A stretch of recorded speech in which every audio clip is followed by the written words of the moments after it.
The Davis County Mustangs play here on the Atomo Radio Sports Network. Now, let's head down to the gridiron and join the voice of the Mustangs, Ellis Kojo.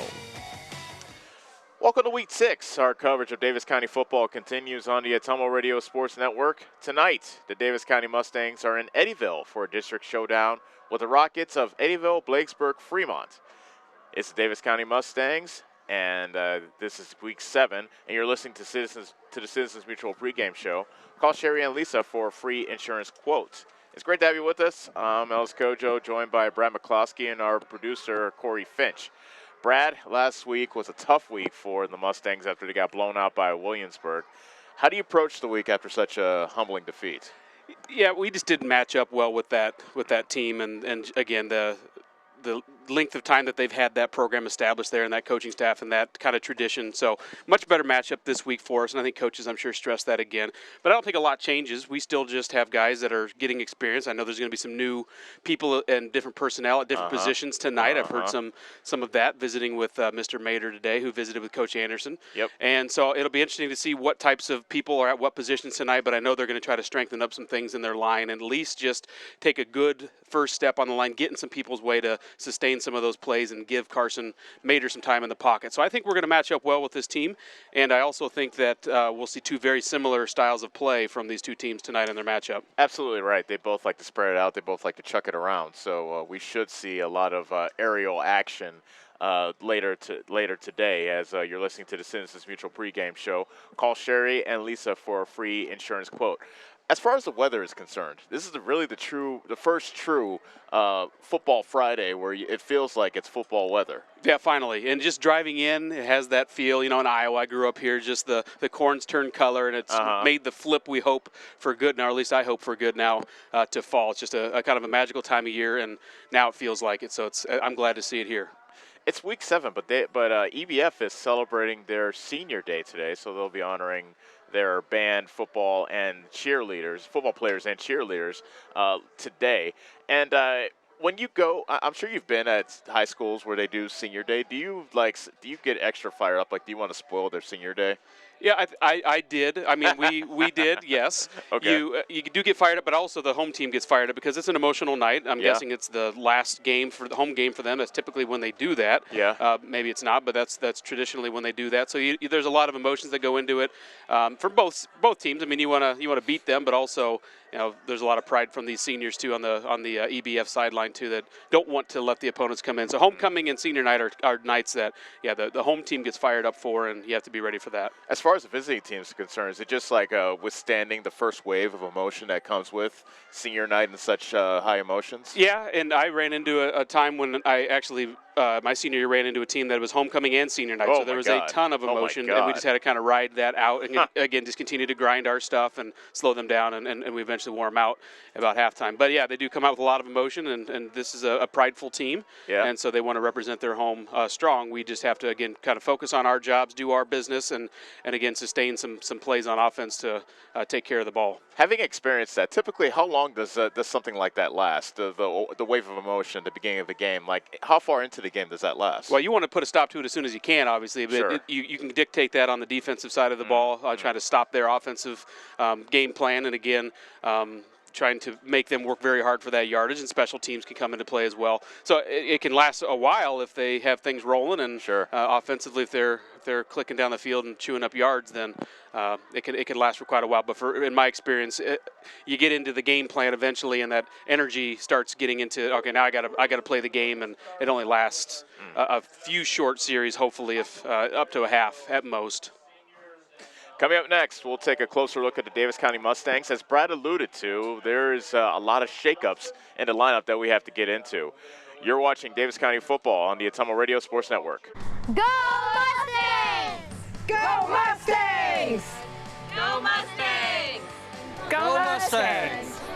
Go Mustangs! Go Mustangs!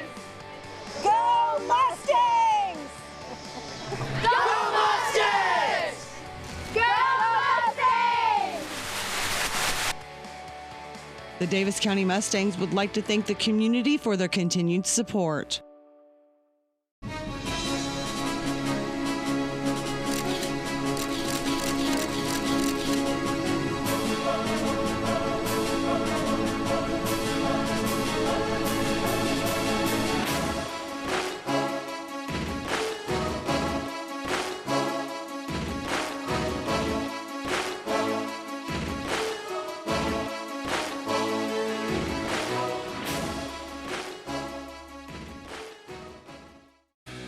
Fly higher. Go further.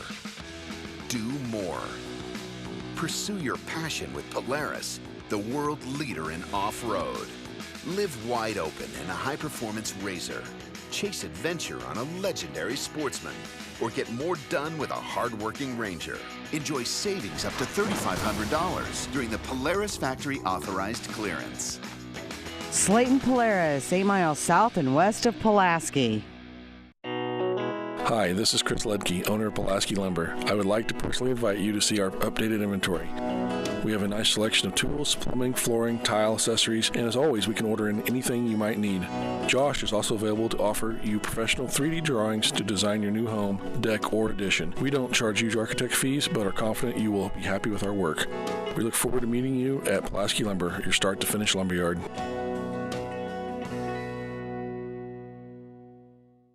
The busy farming season is here, and Nutrient Ag Solutions in Bloomfield is the best place to go for all your seed and fertilizer needs. They're focused on one thing and one thing only, providing their customers with the best products and services to grow the best crops possible. Farmers call them today for liquid and dry fertilizers, starters, small seed, and corn and soybean seed. They also offer crop protection chemicals and custom applications. See why other area farmers are turning to Bob Lawson and the staff at Nutrient Ag Solutions in Bloomfield, where results in your field are always their first concern.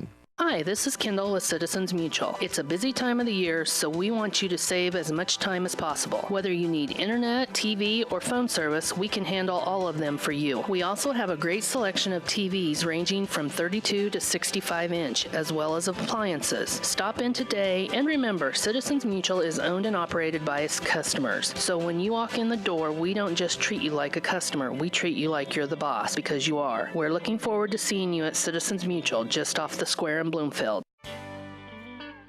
Whatever your vehicle needs, Rob and the staff at Davis County Tire and Davis County Truck and Alignment in Bloomfield can handle it. Need tires? They sell almost any brand and have the most competitive prices. Davis County Tire also has RV, wheelbarrow, ATV, and farm tires. If it's round, black, and rolls, they've got you covered. Stop and see Rob and Jody and the team today at Davis County Tire, behind Shopko in Bloomfield. Nothing says summer like hitting the open road. Get your vehicle summer driving ready. Cruising to work with the windows open and the convertible top down, going to the local fairs, or taking your much-needed holiday on the open road. Ray's Rapid Lube and Car Wash can get your car summer driving ready. Oil changes to the touchless car wash. Quick car wash to the super car wash. Ray fits in your budget so you can put more in your tank. Ray's Rapid Lube, 301 North Madison in Ottumwa. You're watching Mustang football on the Ottumwa Radio Sports Network. Welcome back to Eddyville. We're getting closer to the district showdown between Davis County and EBF. Davis County is looking to snap a two-game losing streak and earn their first district win. You're listening to the Citizens Mutual pregame show. Call Sherry and Lisa for a free insurance quote. Last Friday, the Mustangs opened district play against a very tough Williamsburg squad. Davis County had a rough go of it for most of the evening. A pick six on Davis County's opening possession proved to be a harbinger of things to come, and the Mustangs fell 49-12. You talked about a little bit in the first segment, Brad, but what takeaways do you take from the Williamsburg game last week?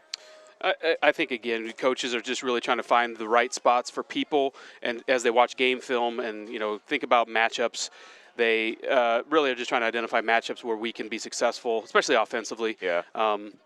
We obviously on defense still have to shore some things up on the defensive line. You can always get better there and your linebacker play, but I think they're really going to just identify opportunities where we can be successful on matchups on the perimeter. I mean, that's kind of our game, where we want to try to get the ball out of the perimeter and let those guys one-on-one matchups try to take advantage of some of their defensive weaknesses, and then that can establish things for our running game in the backfield. I think that's probably what I would have been harping on, to just, again, focusing on our assignments, good first steps, especially on the offensive line, and then probably trying to find some personnel to fill in some spots where things have been a little bit weak in areas that you just have to have strength. Now, we talked about a little bit about the shakeups that are coming to the lineup. First off, Coach Anderson is going to put Caden Hill on the offensive line, which kind of raised my eyebrows when he sent me the two-deep roster for this week. And I asked him if anybody was hurt. He said no. He said he wanted more punch. He wanted more competition up front. So that's where Caden Hill's now going to be. He's going to be the right guard, I believe. Yeah, that was one big shakeup that I heard, and I'm sure what he's trying to do is motivate some guys too that really should be in that role that have maybe just underperformed that he knows are capable of performing. So that's a coaching move from a veteran who's trying to again light a fire under somebody. And you know what, Caden Hill's got a lot of heart. We've seen that, and he is athletic, and he will get in somebody's way, and he will hit and not be afraid to play behind his pads. Yeah, he is not afraid to hit, and I'm sure he'll bring that attitude to defense. I guess that's my main concern because for most of the season, he's played only defense. He hasn't played offense, which is kind of a luxury in 2A, but it's a luxury that he enjoyed. Now he has to play offense. I wonder how much it's going to take away from his defensive play. Yeah, I think what I appreciate is that a kid like that is willing to step up and do what is needed to be successful. That's senior leadership, out of Caden. I know he's probably really itching to play quarterback, but he knows that, Carson at the time has that job, so he's looking to do whatever he can for the team to be successful. And if that means, filling in on the offensive line, hopefully temporarily, but he's also, a valuable asset as a leader, and he's showing that leadership in this instance where he's stepping up in a big spot to help shore up some things on the offensive line. That speaks a lot about his character. You see in front of us, that's EBF celebrating senior night, and so the football players right now are being recognized by EBF and the Rocket fans. Now let's go to the injury front. There's some injury concerns for Davis County. Riley Heller's not going to play today, one of their better defensive players. Really good off the defensive end, and he's out. I saw his arm in a sling. I don't know quite what his injury was, but he's going to be out. Dalton Main as well. We saw him come on as a defensive lineman. He's going to be out as well.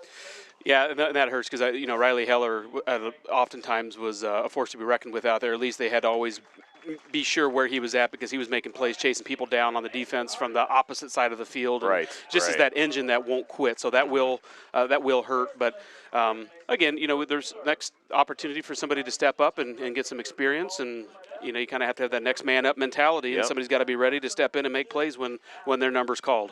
I'm looking for, and I looked it up, so I cheated already, but can you guess who leads the Mustangs in tackles?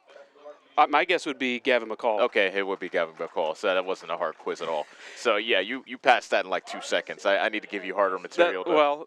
He's got a pretty good nose for the football, and I know Riley Heller's probably right up there, but Riley playing on one side of the ball, teams are going to run away from him. Gavin playing in the middle of the field kind of has more opportunities to make plays, and Gavin has a nose for the ball, I knew that there was probably, hopefully, a close second between Riley Heller, but Gavin's made quite a few plays on defense. Actually, Hill's second. So, Heller's actually third. Okay. But I guess McCall, we're looking for him to, he's played well on defense already. So, it's not like we're looking for him to step up, but just continue to be what he's been. And we'll see because you would think EBF is a better matchup for Davis County coming in. And so I don't want to say you don't get up for every game, but Williamsburg did look like a difficult matchup on paper, and Coach Anderson did have a funny quote yesterday on the coaches, so he said you can't tackle what you can't catch, and some of those guys run like deer. But in this case, a more even matchup, I think it's going to be a better game today. I agree with you. And when I looked at the schedule this season and then you got to see our performances on the field, this is one that I circled as there's some others coming where I thought this would be at least a good matchup where, again, it's going to come down to who's going to take care of the football.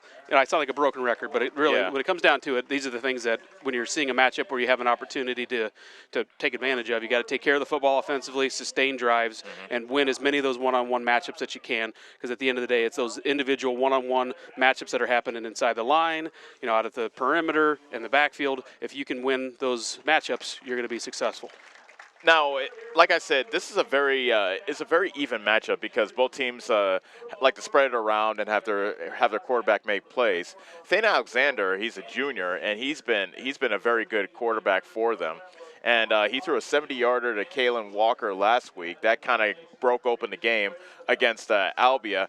How do you approach the game from a Davis County standpoint? Do they have a bit of an advantage since they completed their game on Friday and EBF had to wait until Monday to finish theirs? I would think so a little bit, just because you don't have as much time to heal and prepare, and you normally got to get a routine of what Monday looks like, Tuesday, Wednesday, and then Thursday being pregame. So I would think that's a little bit of an advantage. Plus, again, I think they're going to be a very similar team, so we're going to be prepared for what they're going to do offensively, as they will as well, because we have some, that Carson to Carson connection as well. Sounds very similar to what you just described. So I think we're going to see not exactly a mirror image of what we have going on our offense, but guys that are comfortable covering what we are going to see tonight out of EBF, because we sound like two very similar teams who are both hungry for a district win. Speaking of the Carson connection, we have to talk about Carson Zittler a little bit.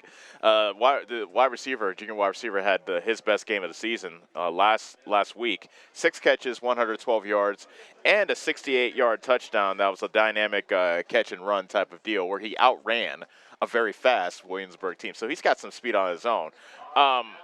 He can produce big plays. He's had touchdowns of 68, 61, and 41 yards. So that's a guy that can really blow the top off a defense. Yeah, and again, we have athletes, and we have guys that can make plays. We just have some inexperienced guys who are still kind of getting their feet under them and what it looks like in a whole package at a varsity level.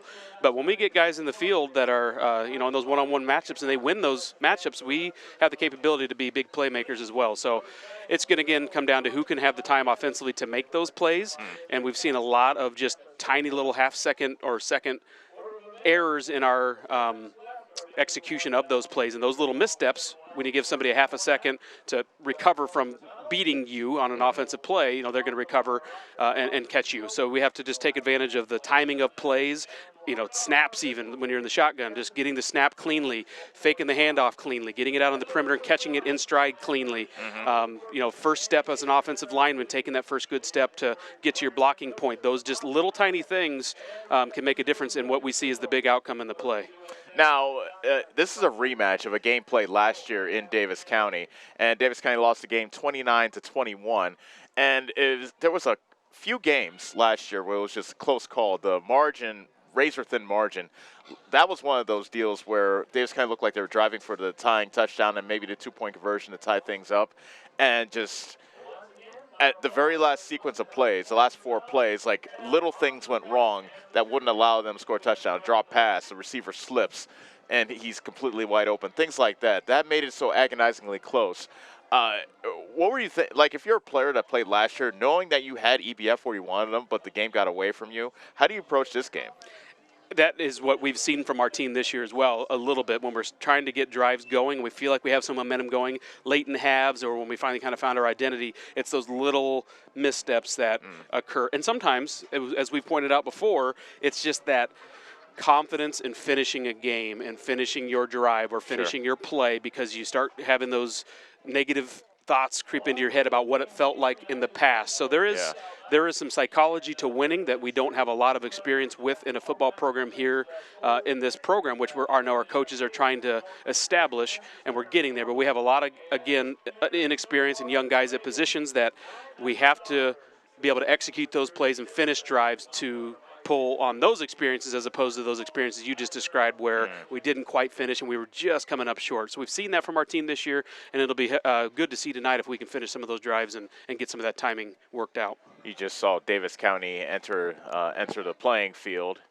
And we'll step away as we continue the pregame show. Coming up next, we'll switch our focus to the Rockets of Eddyville, Blakesburg, Fremont. They're looking for their 2nd straight win and 3rd of the season. You're watching Mustang Football on the Atomo Radio Sports Network. Whether you are a player, cheerleader, or coach, your friends at Petrita Orthodontics are cheering for you. We are proud of the students in our area and are happy to support them in their school activities. We want to see you smile on and off the field. If you or your child are in need of orthodontic care, call us for a free, no-obligation appointment. We have many different options available to help your child's bite and smile. Call us today at Petrita Orthodontics in Ottumwa and Oskaloosa. We look forward to making you smile. Go Mustangs! Go Mustangs! Go Mustangs! Go Mustangs! Go Mustangs! Go Mustangs! Go Mustangs! Go Mustangs! Go Mustangs!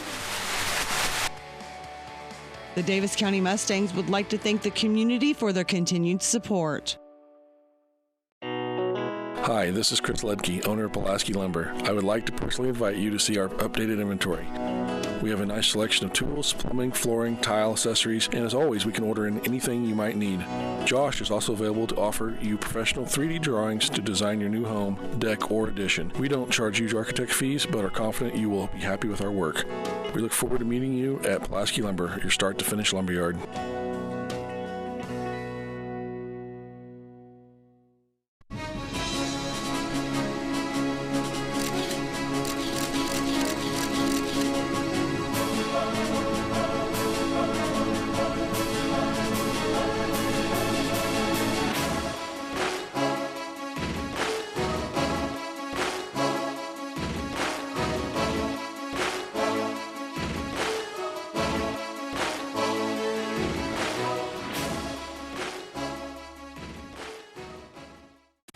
fly higher.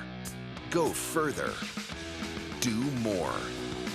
Pursue your passion with Polaris, the world leader in off-road.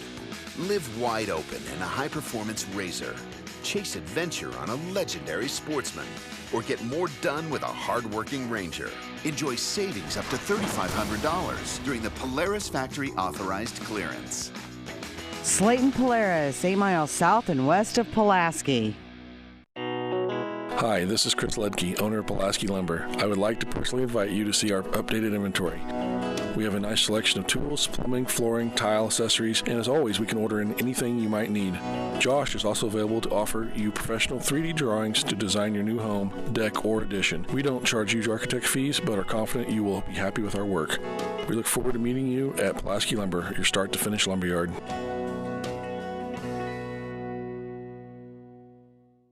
The busy farming season is here, and Nutrient Ag Solutions in Bloomfield is the best place to go for all your seed and fertilizer needs. They're focused on one thing and one thing only, providing their customers with the best products and services to grow the best crops possible. Farmers call them today for liquid and dry fertilizers, starters, small seed, and corn and soybean seed. They also offer crop protection chemicals and custom applications. See why other area farmers are turning to Bob Lawson and the staff at Nutrient Ag Solutions in Bloomfield, where results in your field are always their first concern. Hi, this is Kendall with Citizens Mutual. It's a busy time of the year, so we want you to save as much time as possible. Whether you need internet, TV, or phone service, we can handle all of them for you. We also have a great selection of TVs ranging from 32 to 65 inch, as well as appliances. Stop in today, and remember, Citizens Mutual is owned and operated by its customers. So when you walk in the door, we don't just treat you like a customer, we treat you like you're the boss, because you are. We're looking forward to seeing you at Citizens Mutual, just off the square in Bloomfield. You're watching Mustang football on the Tumblr Radio Sports Network. Welcome back to Eddyville, where we are moving closer to the kickoff between the Davis County Mustangs and the EBF Rockets. This is the Citizens Mutual pregame show. Call Sherry and Lisa for a free insurance quote. Eddyville, Blacksburg, Fremont checks in tonight's game with a 2-3 mark. Their last game took 4 days to complete. Lightning forced EBF and Albia to suspend their game at halftime, with the Rockets up 14-0. The delay lasted until this past Monday, and EBF traveled back to Albia to finish the game, which they ended up winning 35-14. We've talked about it before, Brad, but EBF looks like a team that's almost a mirror image of Davis County. And the Rockets like to spread you out and chuck it around. And unlike Williamsburg, who like to run out of the spread, EBF prefers to do their damage in the air. Quarterback Thane Alexander seems fully capable of spreading the ball around to his skilled receivers. How does this matchup look to you, Brad? It's going to come down to who's going to take care of the football. You know, when you have that many moving parts and you're chucking the ball around like that, there's just opportunities for turnovers and opportunities for mistakes to happen. So it's going to come down to who's going to execute in those plays. Again, timing routes are huge. Especially, you know, on our offense, we've seen that Carson hasn't had a lot of time in the pocket, so those quick little 1-2 drop passes have to be timed well to be executed properly. And if they don't, balls can get tipped. You know, things happen and turnovers can happen. So we got to take care of the football. Special teams could come into play tonight as well. I mean, if we're that similar of a team, special teams could be huge. For the first time ever, this season anyway, Davis County will not start off with the football. EBF won the toss, and they elected to receive. So we will see the Davis County defense on the field trying to stop Thane Alexander and his talented core of receivers. Coming up next, we'll offer our final thoughts before kickoff. Davis County versus EBF is coming right around the corner on the Atomo Radio Sports Network. Whatever your vehicle needs, Rob and the staff at Davis County Tire and Davis County Truck and Alignment in Bloomfield can handle it. Need tires? They sell almost any brand and have the most competitive prices. Davis County Tire also has RV, wheelbarrow, ATV, and farm tires. If it's round, black, and rolls, they've got you covered. Stop and see Rob and Jody and the team today at Davis County Tire, behind Shopco in Bloomfield.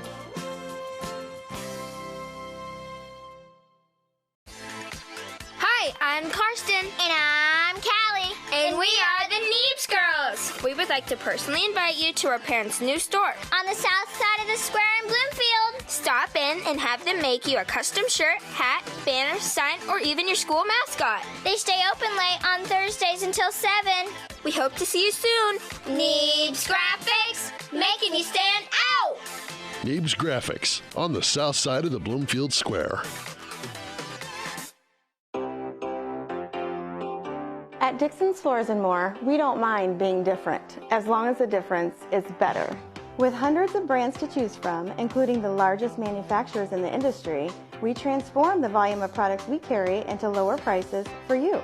Don't start your project without starting at Dixon's Floors and More. Mention you saw this video and receive 5% off your entire purchase at Dixon's Floors and More in Ottumwa.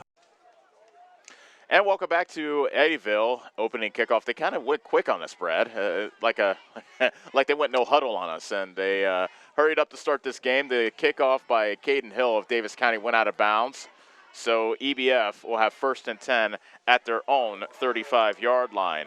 EBF going from right to left here in the first quarter. And out comes Stain Alexander, a 6-foot, 180-pound junior. Alexander has plenty of talented wide receivers to get the ball to. Ethan Olivas, Alan Angle, Kalen Walker, and Ian Roberts are just some of the receivers that he'll be throwing it to. Roberts and Olivas are split out to the left with 2 wide receivers to the right. 1st and 10 from the EBF 35. Alexander will throw it on 1st down. Pump fakes, looks deep, pulls it down, and he'll run with it. He's at the 40, spins away from a tackle. 45, he lost the ball, and Davis County has it. At the 44-yard line, it got poked loose from Alexander, and on the first play from scrimmage, a fumble gives the ball to Davis County. Wow, well, what a great start. You know, we haven't, you said the first time all year that we didn't start with the ball. Well, that lasted 1 play, so here we go. Offense back on the field. Yeah. They did all something. is right in the world. Yeah, they did something about it, apparently. Yes, they did. That was a nice job. Who hit the ball out there? Did you see? I did not see who poked it. I didn't see the number either, but a great turnover, and these opportunities are exactly what we talked about. I saw Gavin McCall recover the fumble, though, so we go to Davis County, and the first play for scrimmage for the Mustangs is a handoff to McCall, running to the left, and he has decent yardage to the 40-yard line, perhaps short of the 40-yard line. They'll mark him down to the 41, so a gain of 3 for Gavin McCall. Yeah, very similar offensive set so far. Both teams came out in a 2-by-2 set. We handed off to the quarterback, or excuse me, the fullback slash tailback, and call him what you want. He's kind of built like a fullback, Gavin, but he's got vision like a tailback. A flag flies in, and it's false start against Davis County. So that early gain by Gavin McCall is now negated, and it will be 2nd and long after the 5-yard penalty.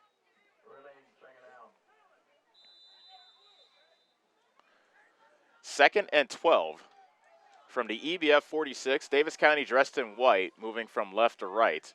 2-by-2 is their formation. McCall is the running back to the right of Mater.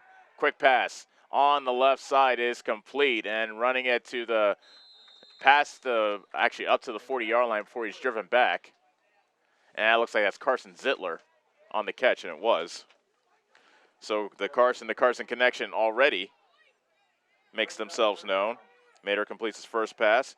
Third down and 6 coming up from the EBF 40. But a decent gain there because it gets the coach kind of back on script, because now you have a 3rd and manageable as opposed to 3rd and long. So, again, good job by them to get back on the script and give our offense a chance here to convert.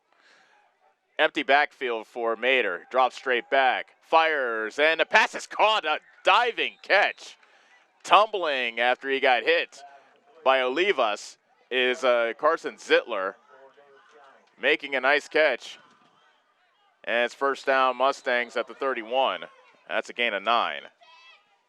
Yeah, showing good vertical there, too, to go up and get that. Yeah. He was up in the air. Now McCall runs it up the middle, tries to run through an arm tackle, and he's taken down just short of 25.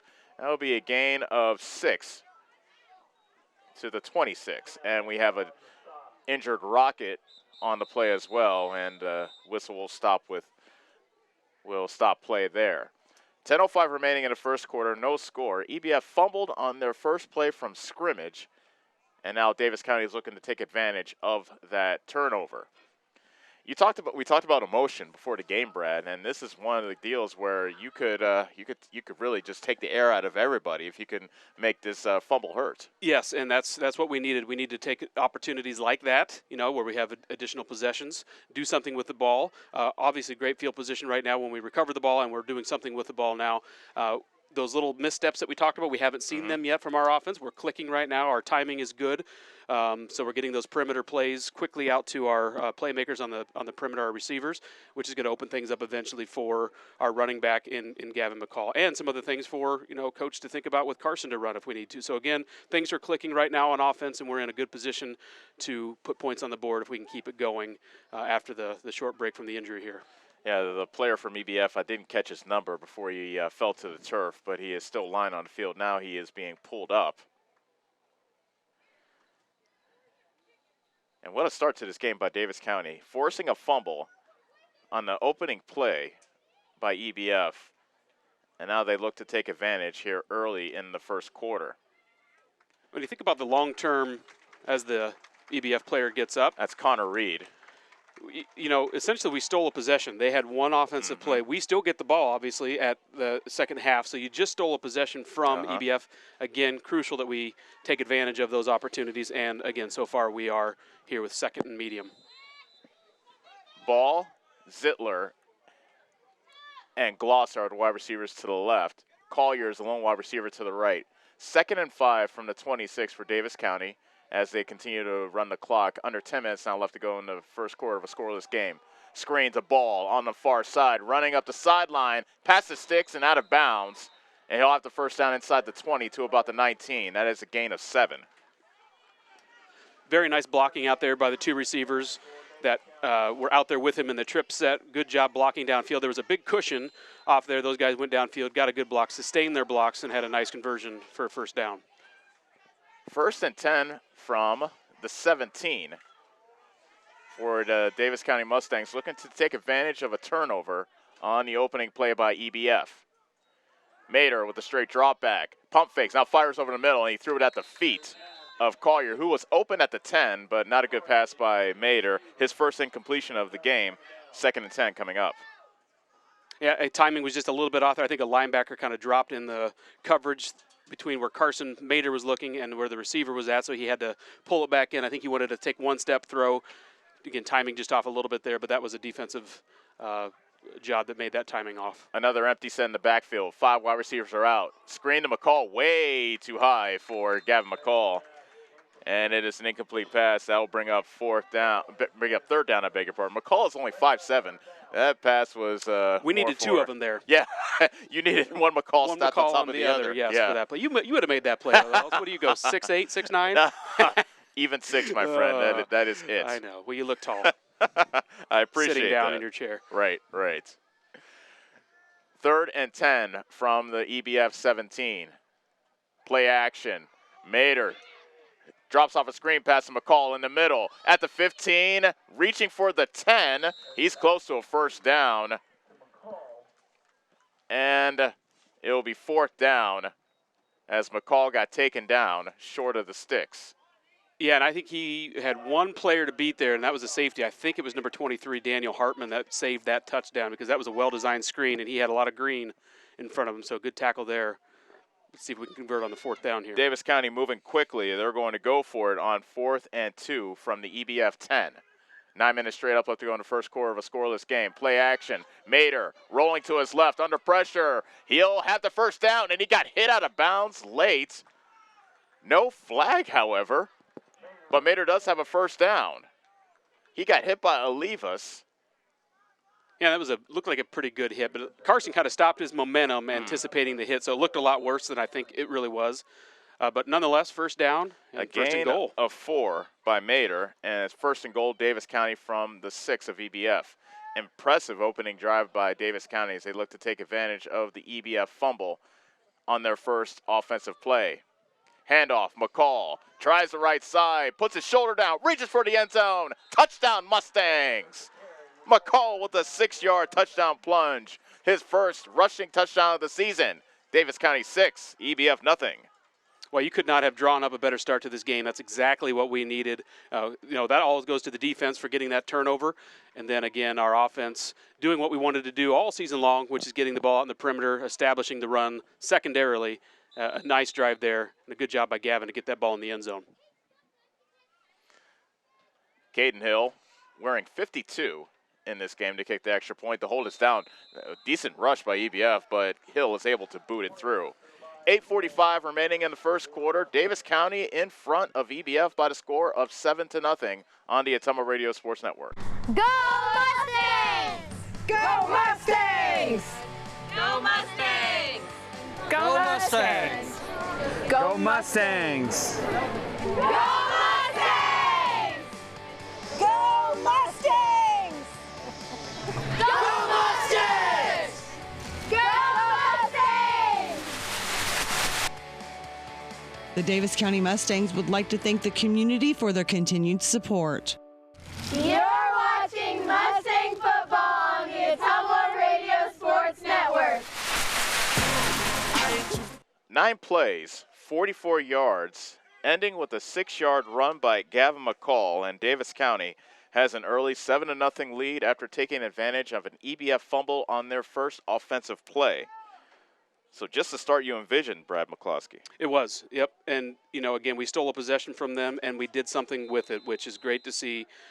We went for it on 4th down there, converted.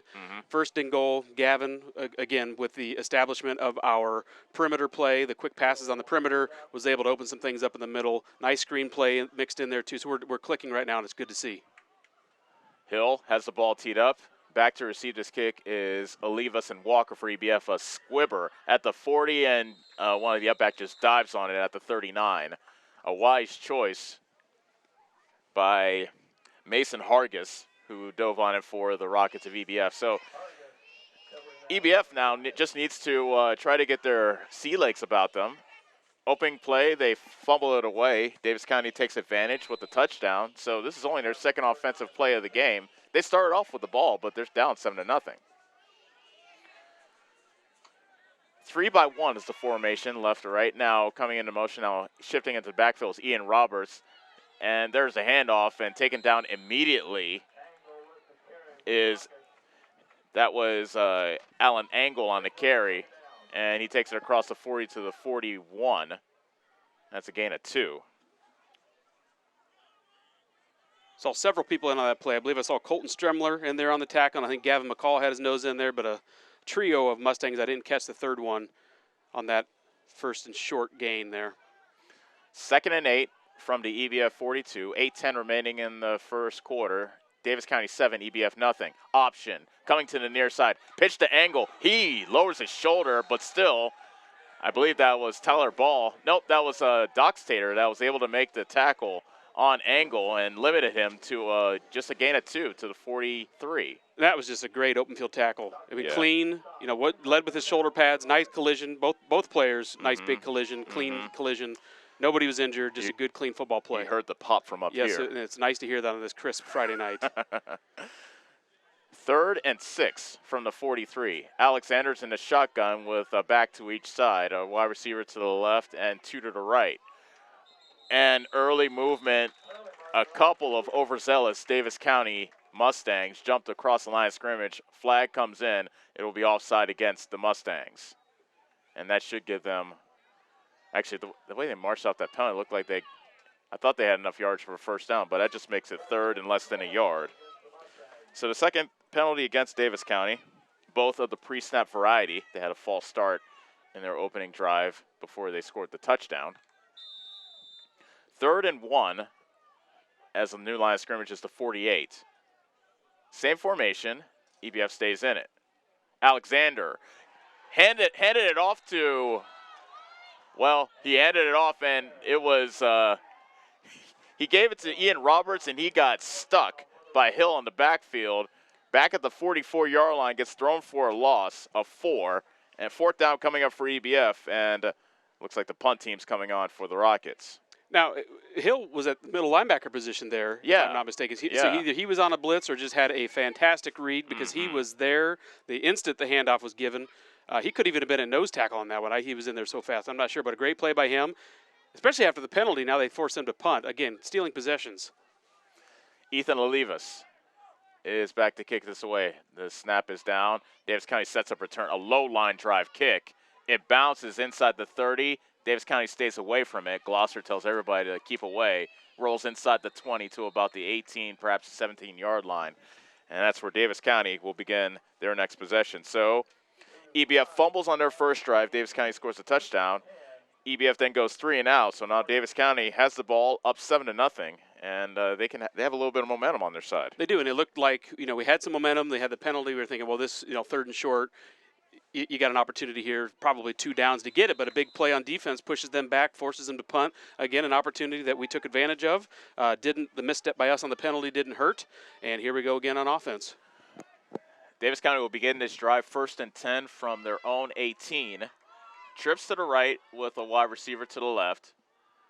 A pitch to Clayton Smith running to the wide side. That's the far side, and he can't quite turn the corner as he gets knocked out of bounds after a gain of 1, perhaps 2. Walker made the stop for EBF. That brings up 2nd down. Line of scrimmage is at 20, so give Smith a gain of 2. Clock moving, 6:14 remaining in the first quarter. Davis County 7, EBF nothing. This is homecoming for EBF, and Davis County is looking to spoil the party. 2nd and 8 from the 20. 2 receivers to each side for the Mustangs. Mater looks back to the sideline, claps his hands and receives a chest-high snap. Quick pass on the outside, near side. That's Tyler Ball on the catch. Shakes away from a tackle, lunges forward to the 25-yard line. That's a gain of 5 for Tyler Ball. In on stop was Ian Roberts of EBF. So there again, we're in an opportunity to take advantage of a one-on-one matchup. Good blocking by the second receiver out here. They were in the 2-by-2 set. Again, one guy made the play there, but a big gain to bring it to 3rd and manageable as opposed to 3rd and long. Gets us right back on the progression sheet for Coach Anderson and the offense. Makes conversion more likely, or at least more manageable. 3rd and 4 from the 25. A quarterback draw. Mater puts his shoulder down, and unless the pile gets pushed significantly, and it does, I was going to say he won't have the 1st down, but I think the offensive line pushed the pile out to the sticks, and it is a 1st down. Short of the 30 at the 29-yard line, they got what they needed. They needed 4, and they got 4. My goodness. He was stopped about 3 yards short, but the offensive line pushed Mater to where he needed to go, so that brings up a fresh set of downs. Yeah, you just kind of wonder, did Carson I'm just going to pick my legs up and ride this wave to the 1st down. Right. Let the boys do the work. 1st and 10 from the 29. A quick pass on the outside. This time, EBF is ready, and a trio of rockets take down. That was Caden Glosser on the catch, right at the line of scrimmage, no gain.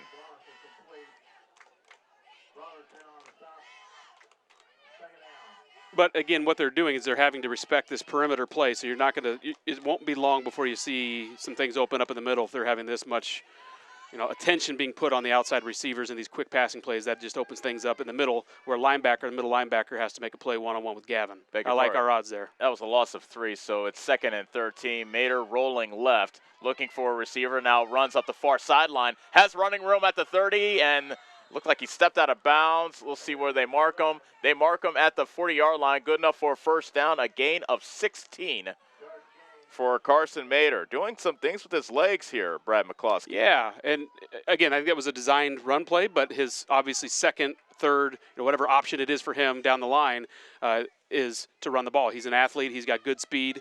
And again, they were respecting our receiver so much that the secondary guys probably were chasing, didn't see Carson coming and leaving the box, and scrambling, and a good, really big pickup there for 16 yards to get the 1st down. 4:21 left to go in the opening quarter. Davis County 7, EBF nothing. The carry is for McCall, running straight ahead, and he tries to push the pile, and Davis County pushes the pile across the 45 to the 46-yard line, a gain of 5, and there's some attitude with this offensive line, Brad.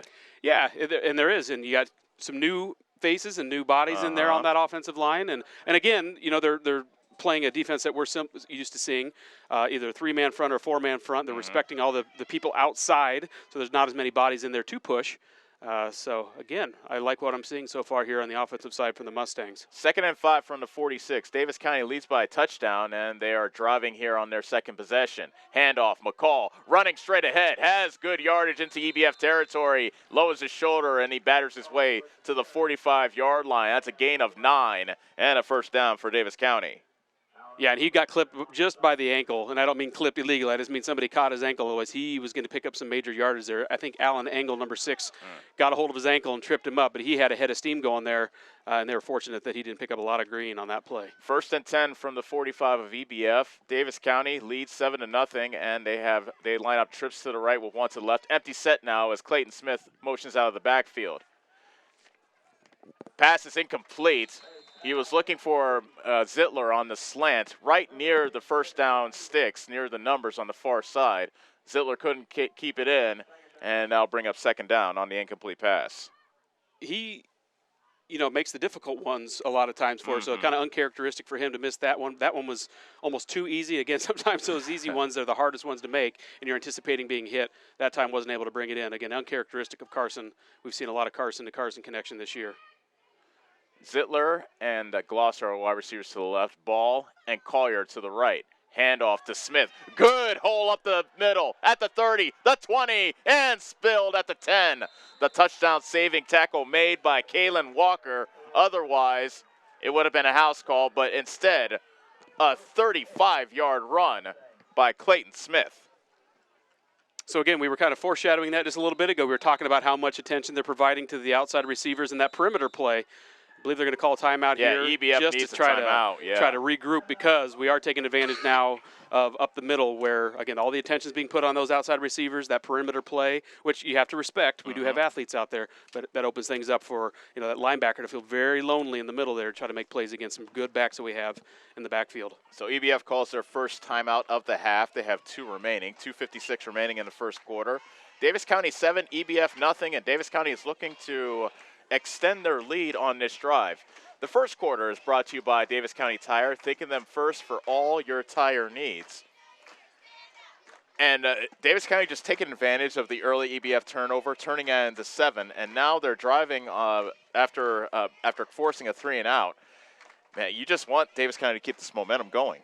Yeah, you think that some of the coaching moves have worked. If nothing else, it's lit a fire under some guys that maybe weren't producing. Because I am seeing some numbers back in there that have played on the line in the past weeks. So again, guys are taking good first steps. They're getting. It doesn't take much time to just get in the way of somebody on the offensive line, just to give them enough of a seam as we're seeing right now out of our running backs to get through, break some yards, and let's hope we can continue this play and this drive to stick it in the end zone. Collier and Ball are wide receivers to the right. Glosser and Zittler are to the left. McCall's checked into the game. He's a wide receiver. Running back to the left of Mater. 1st and goal from the EBF 10. Davis County looks to add to their 10-0 lead with 2:56 remaining in the first quarter. Play action. Mater fires over the middle, off the hands of Collier, incomplete. He had himself a touchdown, but it went through his hands. Yeah, that was on the money. I mean, that one hits you in the hands. You got to make those plays. He was wide open, though. Again, so they're playing some man-to-man out here, which you have to when you're backed up against the end zone like this. There's not a lot of space to work with. That one we would love to have back. This is the 11th play of the drive that started at the Davis County 18. 2-by-2 is the formation for the Mustangs. Mater, play action. Looks to the right, has ball at the 10, and he gets shoved out of bounds right at the line of scrimmage. No gain. Good tackle there made by Thane Alexander. Yeah, and he almost lost that one, so he made a good decision to just go out of bounds with that and not try to do too much because he didn't catch it cleanly. He had somebody on him. You could see he was almost fumbling it, so we're happy that we have a 3rd down coming up here because that one just about went the other way. This feels like a big play early on in this game. 3rd and goal from the 10. Davis County already up 10-0 with 2:46 remaining in the first quarter. Ball and Glosser and Zittler are the wide receivers to the left. Collier's to the right. Mater dropping straight back, looking left. Fires for the end zone, too high for Collier. And he was going up the far hash into the end zone, and it's over his head. Incomplete. 4th down coming up, and we'll see if Davis County will try to attempt their first field goal of the season, but we will have a timeout called by Davis County. So Davis County, after getting 1st and goal from the 10, a trio of incomplete passes. Yeah, we would like that first one back. I mean, that one was a nice slant route by Collier. He was wide open, didn't have anybody within 3 yards of him, hit him in the hands, maybe a tad high, but as athletes, again, playmakers, if it hits you in the hands, you got to bring that in. We have not seen Davis County attempt a field goal. All we've seen them, as far as the kicking game is concerned, is attempt extra points. So we don't know the capabilities of Caden Hill, who is their kicker, how much of a range he has. Because think about this: they didn't even attempt a field goal last year. So we really don't know the capabilities of Caden Hill. Yeah, and on kickoffs, we haven't seen great distance out of him, but that doesn't mean you're not accurate from a short distance. So we don't have a great idea of what is going to happen, but we may not see that. A field goal from here will be about 29, perhaps 30 yards. Davis County brings their offense back out. They intend to go for it on fourth and goal from the 10. Trips to the left, and the lone wide receiver on the right is Clay Collier. Mater in the shotgun with McCall to his right. He takes a chest-high snap on 4th and goal. Fires to the far side. Incomplete. Gavin McCall was wide open up the near sideline, but Mater overshot him, and Davis County turns it over on downs. That was a 13-play drive, and Davis County comes up empty. Wow, we had some really, really good opportunities there to score. I like that play call because it was a perfectly timed call. We had a blitzing linebacker to the side that we had the play call, which would be to the right as we call it. Gavin was wide open, just barely missed him in stride. Again, a couple things we can come back to. We know those plays were there. They were open. We just have to find ways to convert. 1st and 10 from the EBF 10, and the pass is incomplete. It was a quick slant from Alexander to Walker, who leaped to try to catch the pass. It went right through his hands, however. That's your classic drop, and it's 2nd down coming up for EBF. Clock is stopped with 2:32 remaining in the first quarter. Davis County 7, EBF nothing. We're seeing very similar things out of the offense there. We saw a slant route out of them, again a drop, so seeing some non-conversions out of them as well that we just saw from our offense in the last series. Alexander's in the shotgun, coming into motions to leave us. Now he comes into the backfield. Handoff is to Angles, and he goes up the middle, puts his shoulder down as he runs over Collier, and he gets taken down short of the 30. That's the first down for EBF, a gain of 19 up to the 29. So Angle with an attitude run to get the Rockets their initial first down of the game. Well, and if you're EBF, you got to be feeling pretty good because you got to feel like, hey, they stole one from us. We just stole one from them because we should have scored. We had 2 opportunities, really good opportunities to score. So I think that they're probably feeling pretty good if you're an EBF player to be just down 1 touchdown. 1st and 10 from the EBF 29. Handoff, Angles, gets bottled up in the backfield and dropped. That was a good play by, it was one of the Boses. That was Spencer. Yep. Yeah, big Spencer Bose. He did, and it looked like he may have had his paw on the ball because the running back was, rightfully so, went to kind of just restore the security he had on the ball because Bose had his big paw on it. I didn't mean to cut you off. I apologize. No, you're fine. You're fine. It was no gain on the play. 2nd and 10 coming up for EBF. 1:44 remaining on a running clock left in the first quarter. Davis County 7, EBF nothing. 2nd and 10 from the 29. Passes off the hands of a leaping Isaiah Smith on the far hash. He had a first down right at the sticks, but it went through his hands. Another drop pass, and 3rd and 10 coming up for EBF. Well, I'm pretty sure I saw some pre-snap movement there. You're right about that they may have missed. So the timing was off. Obviously, if you're a Mustang fan, you've been really upset if they had caught that because they missed some movement, but no harm done because we have 3rd and long here coming up. 3rd and 10 from the 29. Walker is the lone wide receiver on the near side. Smith is on the far side. Alexander dropping straight back to throw. Blitz is coming. Pass is caught. That's Smith, and he gets taken down by a gang of Davis County tacklers at the 46. That's a gain of 17 to Isaiah Smith, and that's the first completion for Alexander and a first down for EBF. And a nice job by him to stay in there because there was a blitzing linebacker, number 52. That was Hill. Yep, Hill, yet again. He was blitzing up the middle, put good pressure on the quarterback, went right through the tailback who was trying to protect the quarterback. Quarterback stayed in there, stayed in the pocket, good presence, and a nice conversion on for a first down by them. Option running to the far side. The pitch is to Angle as he tries to turn the corner, and he gets taken down across midfield at the 49. Give him a gain of 5. So Angle earning some tough yardage out there in the early going. 2nd and 5 coming up for EBF as we are under a minute left to go in the opening quarter. EBF with their first sustained drive of the game. They've had the ball twice, fumbled on their first play from scrimmage, then went 3 and out, and now they have a 2nd and 5 from the 49. Low snap to Alexander, but he gets it, fakes the pitch, takes it himself, lunges forward inside the 45 to the 43. That's a gain of 5 and a first down for EBF. You know, that's the one element of their offense that, you know, is different between the two teams. They're not quite mirrors of each other, that option play.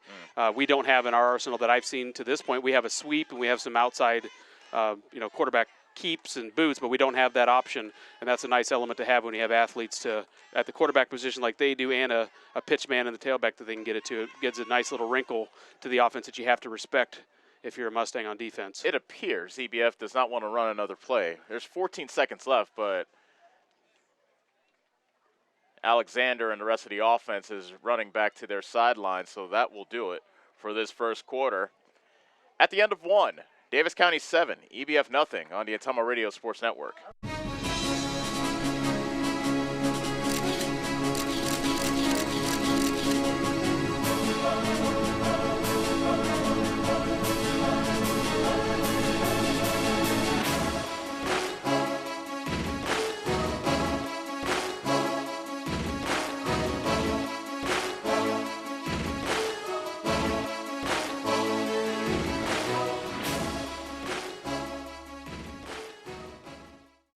Fly higher.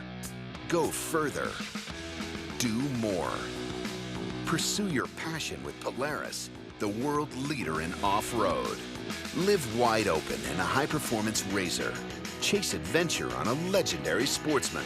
Or get more done with a hard-working Ranger. Enjoy savings up to $3,500 during the Polaris Factory Authorized Clearance. Slayton Polaris, 8 miles south and west of Pulaski. You're watching Mustang football on the Ottumwa Radio Sports Network. Davis County leads 7-0 as we welcome you back to Eddyville in the start of the second quarter. 1st and 10 from the Davis County 43, a play action, and Alexander keeps it running to the near side, taken down by Reeves as well as McCall. After a modest gain, a good combined tackle there by both Reeves and McCall to prevent Alexander from getting much yardage. Maybe a half a yard. We'll say no gain. 2nd down coming up. Very nice job of them slow playing it. You know, they didn't immediately pounce on the quarterback. They didn't, you know, go to the tailback immediately. They both kind of slow played it, stretched it out, let their pursuit get to the ball, and kept them to no gain here, which is exactly what we wanted as they had some momentum going. 2nd and 10 from the 43. They stack the wide receivers on the near side, and they have 2 to the far side, option to the left. And Alexander gets stuck by McCall, short of the 40, down at the 41-yard line, a gain of 2. That's a tough 2 yards for Alexander as McCall made him feel that one. He just always has, on those tackles, too, he's just always well, he's short-ish, right? You know, out 5'7", there. So, yeah, so he's right at that, when he ducks his shoulders, right at their waistline and just completely takes their center of gravity out from underneath him. He makes a lot of those types of tackles. A good stick from him out of the linebacker position there. 3rd and 8 from the 41. Trips to the right with 1 to the left. Alexander dropping straight back to throw. A blitz is coming. He's flushed to his right. Fires for the sideline, and a tiptoe catch made by Isaiah Smith at the 30, and he gets taken down at the 29-yard line. An acrobatic catch by Smith. A gain of 12 and a first down for the Rockets. Goodness gracious. Well, yeah, good job by the quarterback there keeping his eyes downfield. He didn't panic when he was flush from the pocket. We did have some pressure on him. He rolled to his right, which is, again, rolling into his strength, which is his right arm.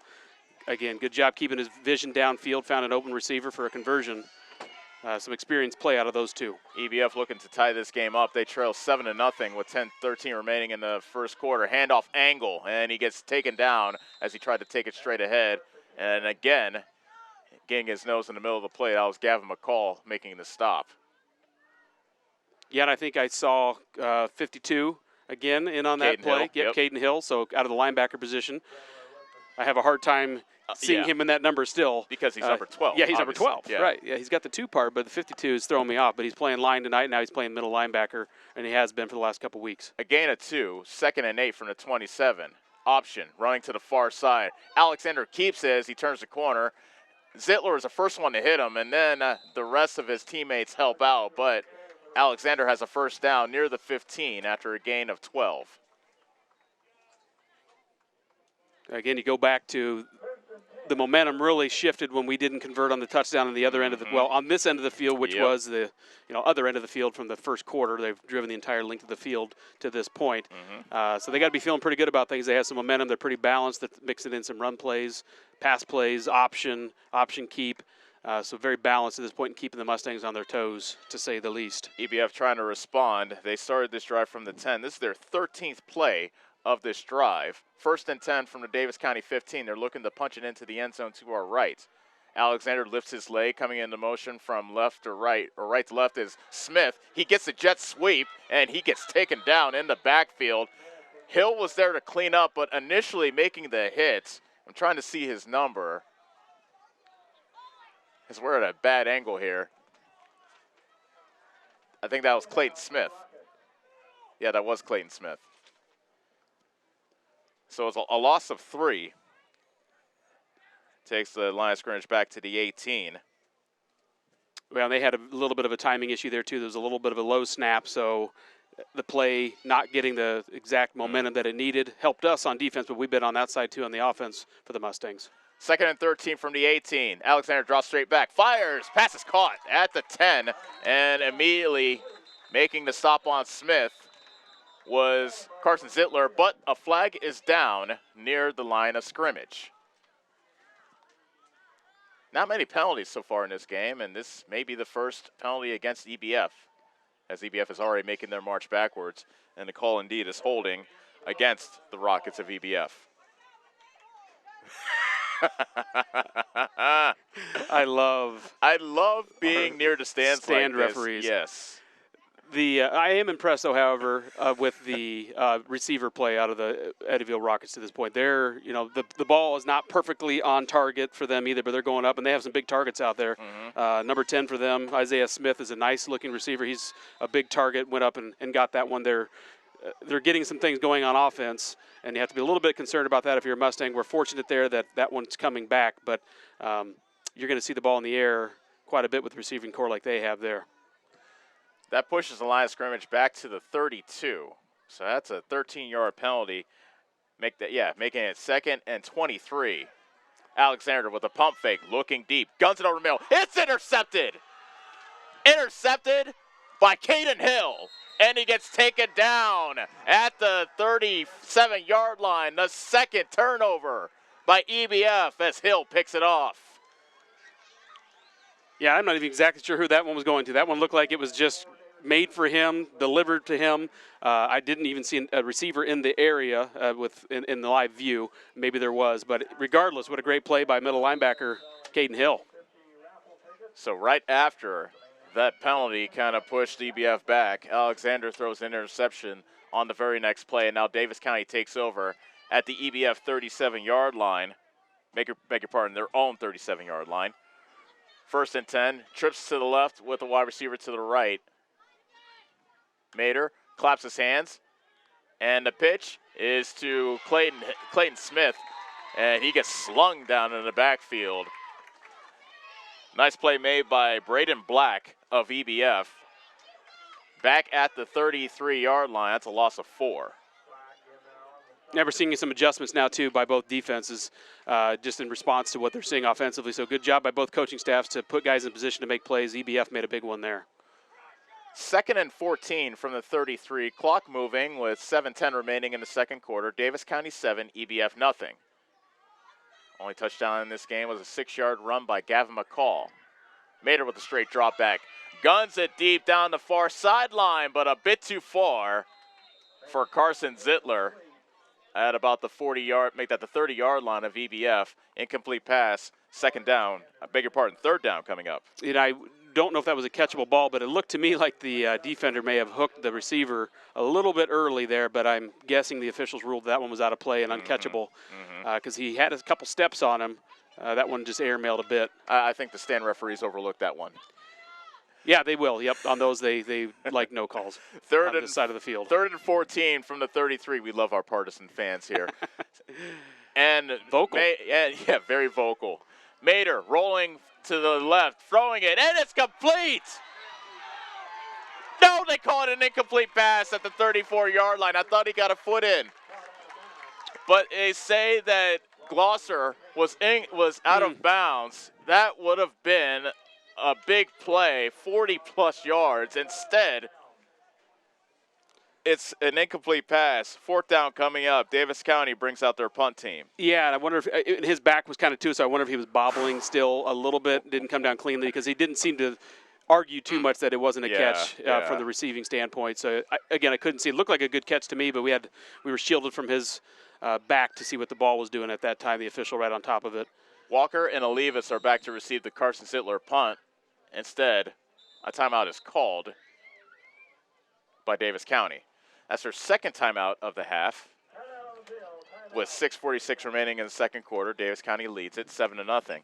Second quarter is brought to you by Dixon's Mattress Outlet. Don't think twice about calling them for a great mattress. Get a good night's sleep at a great price. Call Darren at Dixon's Mattress today. Only 7-0, Brad, but a lot has happened. And Davis County looks like they won't be able to take advantage of that interception by Hill, but they still have cashed in on one turnover, and they were able to halt that EBF drive. It looked like they were really getting things rolling before the interception. Yep, and both teams now are kind of even, except for that first possession where EBF was really driving on us. They had the holding penalty that knocked their drive back. We had the turnover, so it kind of stole one from them there. They stole one from us. When we were driving, had 2 opportunities to score, so we're even in that front. It's really that first possession where we intercepted. We're able to convert the ball to the end zone early in the game. That right now is the difference. Mm-hmm. 1 fumble and 1 interception for EBF. Those are the only 2 turnovers in this game. That first turnover happened in the very first play, and Davis County took advantage, going 44 yards and ending it with a 6-yard run by Gavin McCall. Olivas and Walker are back to receive this punt from Carson Zittler as we get you out of this Davis County timeout. A high snap, but Zittler has it, and he puts a boot to it. Spiral comes down to Walker at about the 31. Coming to the near side, the 35, at the 40, turns it up the field, at the 50, and he gets spilled out of bounds. A touchdown-saving tackle made by Hayden Bose at about the 40-yard line. Otherwise, that might have been a house call. They had some good blocking there, too. I was watching the way they were setting up their blocks, and he did a nice job himself of kind of coming up the middle first, then breaking it to the outside. Good job by his guys that were there protecting him on some blocks. But you're right, that one could easily have gone to the house. Good field position, but we're fortunate that one didn't go all the way. 1st and 10 for EBF, looking to tie this game up. They trail by 7, and they will start at the Davis County 41. Bunch trip formation on the far side, a lone wide receiver to the near side. Play action, short pass, caught by Ian Roberts. He gets hammered by McCall as he took it just across the 40. Actually, he stopped right at the 40, and that's a gain of 1. And 2nd and 9 coming up. McCall's doing some hitting today, Brad. He is, and he just is very sound on his speed to the play, and then he breaks himself down. He doesn't miss many open field tackles like that, and did not on that one. He just has good range, too, for being, when you look at him, he doesn't look like he's that fast, but he is. He's quick to the ball. He has a nose for the ball, and he is a good linebacker for the Mustangs. 2nd and 9 from the 40. Alexander dropping straight back. Has time. Guns it deep down the middle, but it's incomplete. A bit of a miscommunication as Walker was open at about the 10, but the pass was well inside of Walker. Walker's running up the seam. That pass was more towards the near numbers. Yeah, and it came out a little wobbly. I don't know if somebody got their hand on his arm as it was coming out or if it just came out unclean, but regardless, not a real good-looking pass, kind of a duck-looking pass on that one, so it came up well short. 3rd and 9. Ball just short of the 39-yard line. EBF needs to take it to the 28-yard line for a first. Blitz coming. Screen pass is set up, and it's a beauty. It's to Roberts, and he dives inside the 30 to the 26-yard line. A gain of 13 and a first down for EBF. That was a perfect time to call the screen pass, and Roberts took advantage, and EBF moves to 6. Yeah, that was a good play call because he's known that we've been blitzing in those positions and those situations all game. Third and long, second long, we've been sending guys, and we did on that play, and they let him come. And a good job by the quarterback with patience to let him get as close as they could through that, and a lot of green there to work with. We're lucky that one didn't go all the way as well. 1st and 10 from the 27. Pitch to Olivas, and he gets slung out of bounds on the near side by Doxtator. And maybe a gain of 1 to the 26. It's always hard to run option into the short side of the field because it adds an additional layer of a boundary to you to not have as much green to, read what you're going to do with the tackle. They can string it out and not have as much real estate to work with on those option plays to the short side of the field. 5:18 remaining in the second quarter. Davis County 7, EBF nothing. 2nd and 9 from the 26. Play action, and Alexander keeps it, and he gets taken down across actually inside the 25 to about the 24. Making the stop was Clayton Smith of Davis County. And the line of scrimmage will be the 24. So give him a gain of 2. And 3rd down coming up for EBF. Another very nice form tackle out of that. So you wonder if that's has not been a point of emphasis too for the Mustangs. Yeah. It seems to me like they have had really nice individual, tackles in the open space. To your point, the tackling was not very good last week against Williamsburg. It has been better. It has been very good. Week. And some nice form tackles there to stop guys right in their tracks on the immediate point of contact. 3rd and 6 from the 24. Alexander throws it to the far hash. Pass is caught. That's Smith. And he pushes the pile right to the 10-yard line. A first down, gain of 14 to Isaiah Smith. Our official over here wanted them to blow the whistle, but I think he got an additional 3 yards out of that. So I wish they had blown the whistle. Yeah. Less yards is good, at least if you're a Davis County fan, right? 1st and goal for EBF at the 10. They're looking to tie this game. They trail 7-0 with 4:10 remaining in this second quarter. It's been a fast-moving first half. Been pretty clean to it. We've had just a couple penalties maybe. Just 3 penalties so far. Trips to the right with 1 to the left. Alexander dumps it out to Roberts on the near side, lunging towards the end zone, down at the 2. That's a gain of 8. So Roberts was almost able to get to the promised land, but he couldn't quite reach the ball out past the goal line. Davis County shifts out and puts in more beef. And when you think of beef, you think of a Bose, and I think all 3 Boses are out there right now. Well, yeah, there is. There's some big bodies there in the middle. Yes. To definitely clog things up in the middle, so we'll see if EBF doesn't play into that hand. Angles a running back in the pistol, but Alexander keeps him himself, pushes the pile, fights for the end zone. No signal, and he's dropped short of the goal line. 3rd and goal. Gain of 1 for Alexander. Timing looked a little bit off on that play for the Rockets. Offensively, they with some confusion maybe out of the backfield. Ball is on the inch line here. Yeah. Nipping at the goal line. So a tough task, but we do have some big bodies in the middle. If they can just keep their center of gravity low and hope for a turnover here would be nice. EBF already has 2 tonight. 3rd and goal from the 1. Alexander in the shotgun. Option to the far side. Alexander turns it upfield. Touchdown EBF. Alexander just found a seam, and once he saw the crack, he took it up the field. And with the 1-yard touchdown run, EBF is an extra point away from tying this game. And that's really the only element that, again, is different from our offense for our defense that they wouldn't see, in practice all year against, our offense. We don't run the option, and a good play call there because Coach obviously saw all the beef, as you mentioned, right in the middle, not wanting to run into that and risk the turnover, running into all that beef, running the option to the outside, getting in the end zone. You can say with all that beef, lateral quickness is not their strong suit. Yeah, right. Extra point up in the air. And it's good. And so, with 2:34 remaining in the second quarter, we are tied at 7 here at Eddyville. Come on back. We have a fun one on the Ottumwa Radio Sports Network. The busy farming season is here, and Nutrient Ag Solutions in Bloomfield is the best place to go for all your seed and fertilizer needs. They're focused on one thing and one thing only, providing their customers with the best products and services to grow the best crops possible. Farmers call them today for liquid and dry fertilizers, starters, small seed, and corn and soybean seed. They also offer crop protection chemicals and custom application. See why other area farmers are turning to Bob Lawson and the staff at Nutrient Ag Solutions in Bloomfield, where results in your field are always their first concern. You're watching Mustang football on the Ottumwa Radio Sports Network.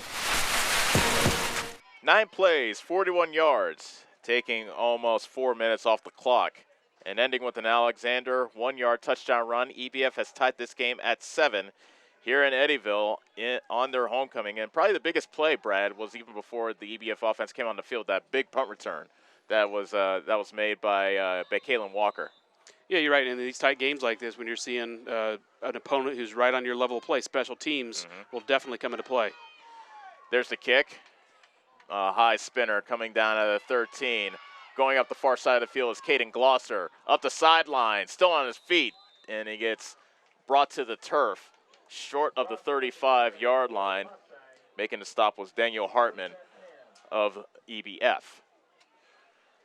So Davis County, having enjoyed a 7-0 lead for most of this half, now have the game tied at 7.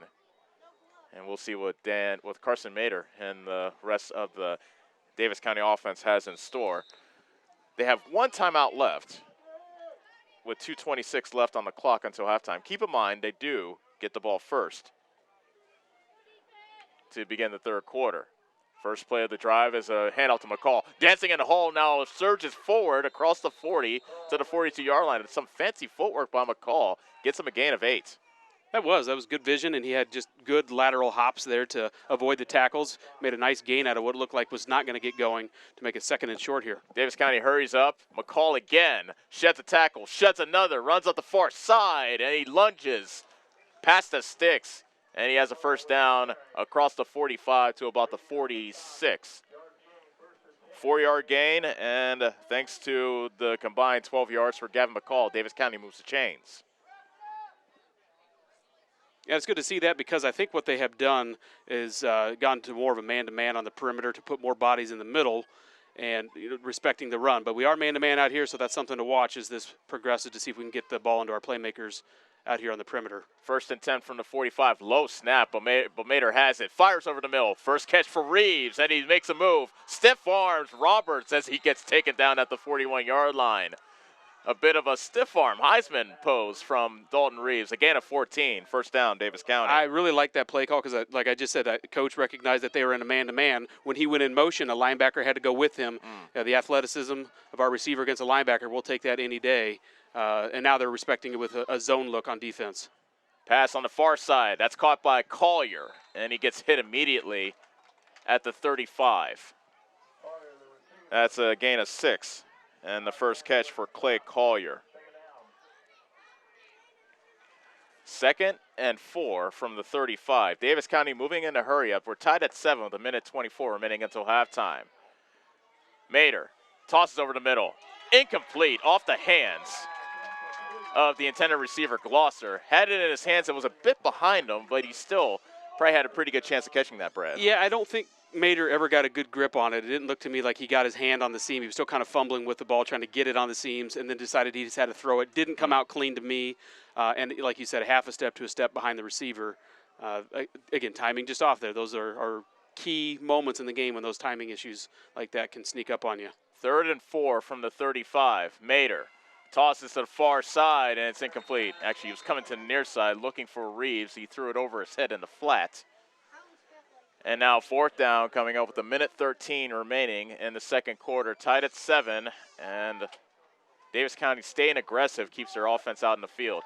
You're in that tweener territory anyway, Brad. You're at the 35-yard line of EBF. Yeah, and where they've been starting with the ball anyway is probably right in this territory. So really nothing lost here by going forward. And we have a pretty good conversion rate this year in terms of fourth down and short. I would say we've converted some of these opportunities. Let's hope we do that here. 4th and 4 from the 35 of EBF. Big play before halftime. Toss to Smith, running to the wide side, and he's taken down behind the line of scrimmage. EBF sniffed that one out. Connor Reed makes the tackle, and Davis County turns it over on downs. A loss of 4 back to the 39-yard line. A little bit surprised we didn't see a timeout there, maybe to talk about what we wanted to run. That, again, we were in the hurry up, but at that point you still had 1:07 left. You have to convert that. So I don't know if that's exactly what they wanted to do offensively in that situation, but I never liked taking timeouts to half as a coach. Now, EBF has a chance to put some points on the board before halftime. They have 1:07, and they start off at the Davis County 39. They start off with a pass. Swings it out in the flat to Roberts. He's taken down behind the line of scrimmage. Nice tackle there by, of course, Gavin McCall. Back at the 37, that's a loss of 2. Another great open field tackle. Again, just really nice, low pad leverage right at the waist of the receiver. Good, clean tackle. He is just all over the field tonight on defense. 2nd and 12 with the ball back at the 37. Back is Alexander to throw, looking for a receiver. Davis County only rushed 3, so he had plenty of time. Throws it over the head of Smith, who was coming to the sideline at about midfield. But he had good coverage there by McCall as well. Not only does he tackle, but he was back in zone coverage there. Yep, he just kept sinking. I was kind of watching him as he was playing and just played that well because he was kind of also spying the quarterback as he was scrambling. Could tell he wasn't going to break the line of scrimmage, and he just kept sinking and getting further back, knowing that there were probably crossing routes coming from behind him, and there was, and that made that a difficult pass for the quarterback over his head and was unable to complete that. 3rd and 12 from the 38. 3 receivers to the right, 1 to the left. Now coming into motion is Roberts from left to right. Alexander looking left, has his man. It's Kalen Walker. Beg your pardon, that's Smith actually. And a timeout called by EBF as he's taken down at about the 20, make that the 48-yard line, about a yard short of the first down. EBF calls timeout with 20 seconds left. And EBF may want to go for it, but with 20 seconds left, that's kind of a tricky situation. You don't want to turn the ball over to Davis County with some time left in the middle of the field. Yeah, I would expect that they'll go for it here with just 4th and a yard and only 20 seconds left. But you do have to kind of be mindful of what play you obviously call, that you don't want to turn the ball over and make a non-conversion into a turnover score. So, that's what they're talking about right now, calling a timeout to make sure they're all on the same page to get whatever play comes out of the huddle. I would expect that they'll go for it, though.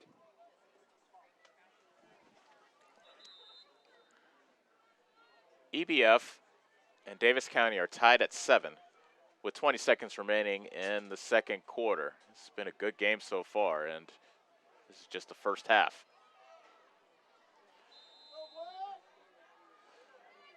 Offense stays on the field. Alexander leads the Rockets back out to the huddle. Roberts and Olivas are split out to the left. Smith and Walker to the right, and they're stacked. Alexander to throw, looking, gets hit as he throws, far sideline, pass is caught. Walker is loose at the 20, at the 10, touchdown. A 52-yard touchdown pass from Alexander to Walker. And what a back-breaking touchdown before halftime. And I didn't really watch the route combination out of the receivers, but as you said, they were 2-by-2 and they were stacked, which always makes the chances for mix-up between the defenders a little more likely, especially if they come out of their break and they're going opposite directions, running some layer routes. But regardless, I was kind of watching the blitz play up the middle to see if he was going to get pressure on the quarterback. Didn't watch what was happening downfield, but regardless, it resulted in an unfortunate touchdown. Olivas to kick the extra point. And he boots it through. 9 seconds remain in the second quarter. EBF takes their first lead of the game, 14-7 over Davis County. And Walker, like I said in the pregame, he had a big 70-yard touchdown reception last week.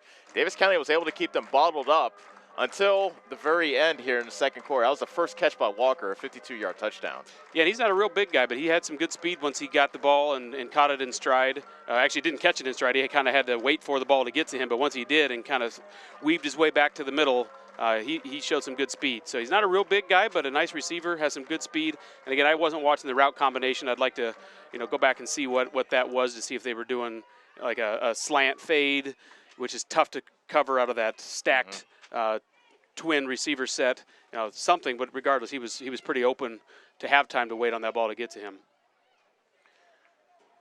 9 seconds remain here in the first half, and Davis County trails for the first time. Olivas has the ball teed up, ready to kick it away to both Glosser and Collier.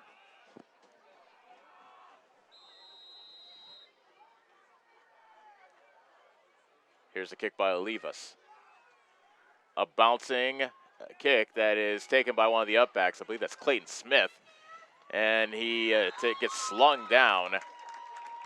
They'll give him forward progress to the 39, but just 3 seconds remain. So Davis County was in control, I'd say, for most of this half. Wouldn't you say so, Brad? But it just seemed to get away from them there towards the end. And that missed opportunity after they drove the ball down the field, had first and goal from the 10, ended up turning it over on downs. That seemed like a turning point in this game so far. Absolutely, and that's what I was just getting ready to say, is that you think about those conversions when we had 2 opportunities, golden opportunities to put that in the end zone, plus the first play of the game when we took the ball away from them. Just a couple things here and there are the difference in this game so far that makes this a 14-7 game as opposed to a 14-14 or even 14-0 if we had that momentum at that point. You never know, but definitely a difference in the game on that drive. Mater takes a knee, and that is the half. Our score at halftime, EBF 14, Davis County 7.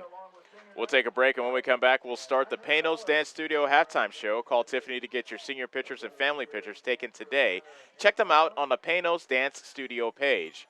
You're watching Davis County football on the Ottumwa Radio Sports Network. Hi, this is Kendall with Citizens Mutual. It's a busy time of the year, so we want you to save as much time as possible. Whether you need internet, TV, or phone service, we can handle all of them for you. We also have a great selection of TVs ranging from 32 to 65 inch, as well as appliances. Stop in today, and remember, Citizens Mutual is owned and operated by its customers. So when you walk in the door, we don't just treat you like a customer, we treat you like you're the boss, because you are. We're looking forward to seeing you at Citizens Mutual, just off the square in Bloomfield.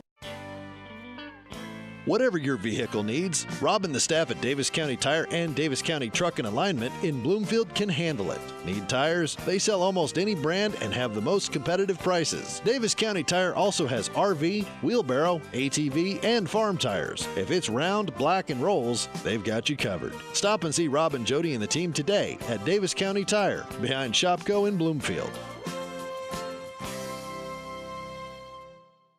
John at Collision Corner knows that when you get in an accident and need some work done on your vehicle, you want the process to go smooth and easy. That's why Collision Corner is your best choice. John is a preferred body shop, which means he can work directly with your insurance company. He will handle the claim from start to finish. Collision Corner knows you need your car back as soon as possible, and they will also pick it up and deliver it to you for free. When you have an accident, call John and his team at Collision Corner in Bloomfield, and don't forget to like them on Facebook.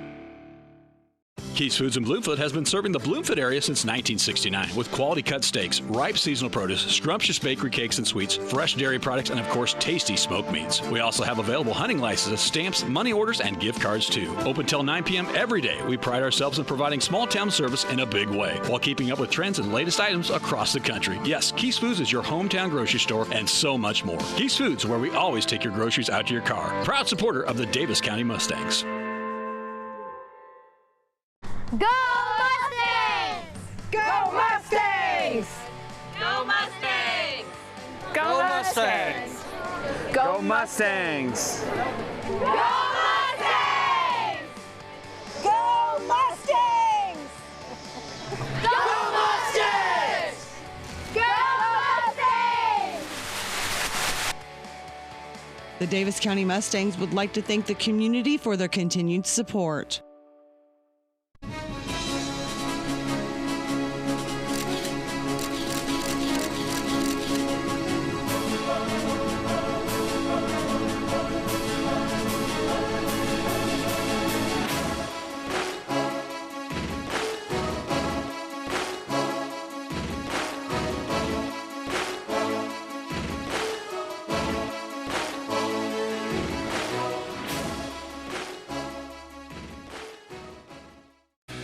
fly higher, go further, do more. Pursue your passion with Polaris, the world leader in off-road. Live wide open in a high-performance RZR. Chase adventure on a legendary Sportsman. Or get more done with a hard-working Ranger. Enjoy savings up to $3,500 during the Polaris Factory Authorized Clearance. Slayton Polaris, 8 miles south and west of Pulaski. Hi, this is Chris Ledke, owner of Pulaski Lumber. I would like to personally invite you to see our updated inventory. We have a nice selection of tools, plumbing, flooring, tile, accessories, and as always, we can order in anything you might need. Josh is also available to offer you professional 3D drawings to design your new home, deck, or addition. We don't charge huge architect fees, but are confident you will be happy with our work. We look forward to meeting you at Pulaski Lumber, your start-to-finish lumberyard. You're watching Mustang football on the Tumblr Radio Sports Network. The halftime show is brought to you by the Panos Dance Studio. Call Tiffany to get your senior pictures and family pictures taken today. Check them out on the Panos Dance Studio page. Things started off well for Davis County. EBF won the toss, elected to receive, and on the very first offensive play for EBF, Thane Alexander, EBF's quarterback, took it on a keeper, got the ball poked away from him, fumbled. Davis County recovered at the 44, and Davis County was off and running, Brad. Yeah, it was a great start. Exactly what we talked about, that we needed to take opportunities when they arise and put the ball in the end zone. We were able to do that right out of the gate. Mm-hmm.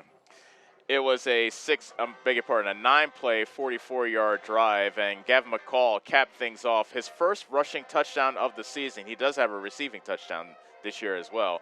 But a 6-yard run gave Davis County a 7-0 lead, and then EBF got the ensuing kickoff, went 3 and out, and then Davis County got the ball at their own 18, went on a long drive, but then it stalled at the 10, and as we alluded to before at the end of halftime, that really was a turning point of the game. They had 4 chances to get the ball into the end zone, 2 of which were golden opportunities. One was a mistake by Collier, who couldn't hold on to the pass on first down.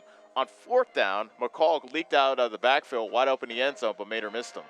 Yeah, and those are the things that, again, you have to seize. And we just knew that Eddyville-Blakesford felt pretty good coming out of that series, knowing that they could easily have been down 2 scores. They were only down 1. So you could almost just feel, as you pointed out on air, the momentum shift at that point.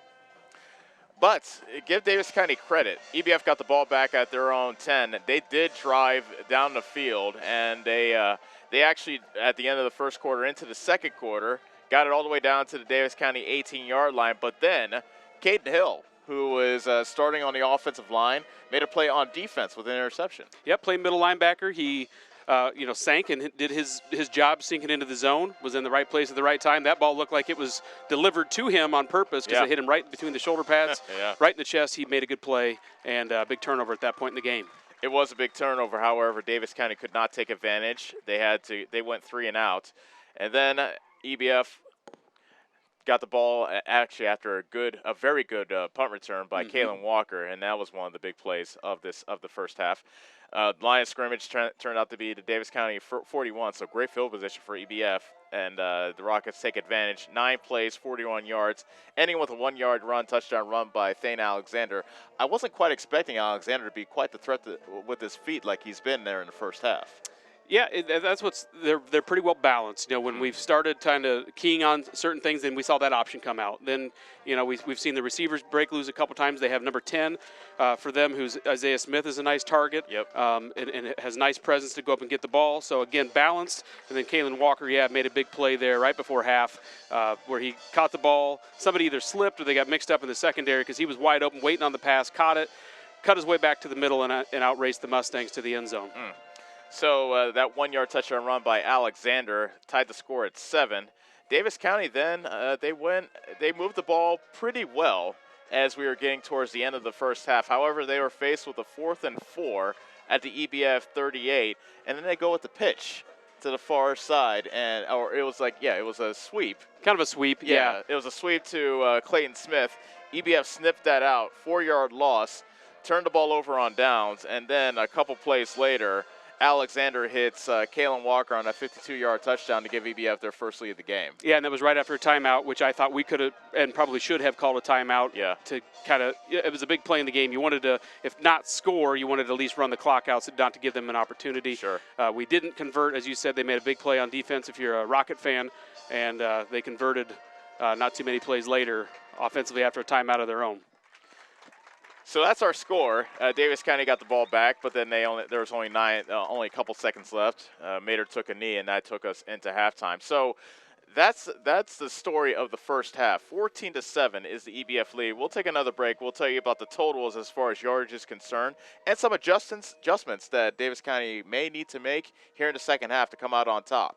You're watching Davis County football on the Ottumwa Radio Sports Network. The busy farming season is here, and Nutrient Ag Solutions in Bloomfield is the best place to go for all your seed and fertilizer needs. They're focused on one thing and one thing only, providing their customers with the best products and services to grow the best crops possible. Farmers call them today for liquid and dry fertilizers, starters, small seed, and corn and soybean seed. They also offer crop protection chemicals and custom applications. See why other area farmers are turning to Bob Lawson and the staff at Nutrient Ag Solutions in Bloomfield, where results in your field are always their first concern. Hi, this is Kendall with Citizens Mutual. It's a busy time of the year, so we want you to save as much time as possible. Whether you need internet, TV, or phone service, we can handle all of them for you. We also have a great selection of TVs ranging from 32 to 65 inch, as well as appliances. Stop in today, and remember, Citizens Mutual is owned and operated by its customers. So when you walk in the door, we don't just treat you like a customer, we treat you like you're the boss, because you are. We're looking forward to seeing you at Citizens Mutual, just off the square in Bloomfield.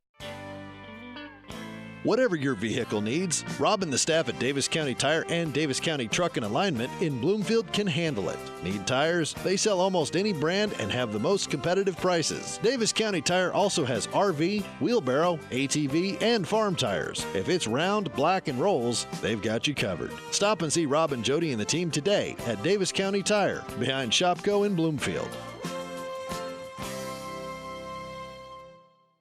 Are you installing a new septic system? The man to call is Jody at Geotech Sand and Stone. They have state-certified septic sand, as well as top-quality black dirt, fill sand, and washed gravel for landscaping. They also have large rocks to add to your landscaping. Geotech Sand and Stone has very competitive prices. Stop out and get a load, or have one of their contractors haul it for you. Call Jody today for more information at 799-1235. That's 799-1235. Geotech Sand and Stone, 3 miles west of Eldon on River Road. It's more than an education. It's more than a degree. William Penn University is alive with opportunity.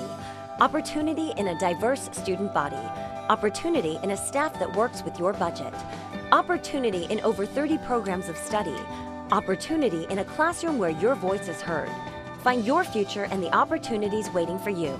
Start your planning today at wmpenn.edu and see why William Penn University is alive with opportunity.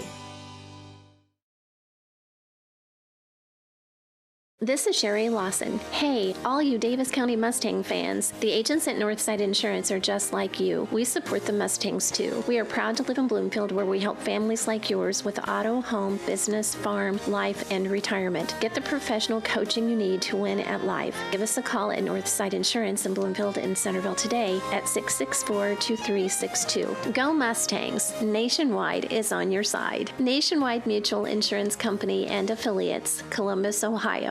Go Mustangs! Go Mustangs! Go Mustangs! Go Mustangs! Go Mustangs! Go Mustangs! Go Mustangs! Go Mustangs! Go Mustangs!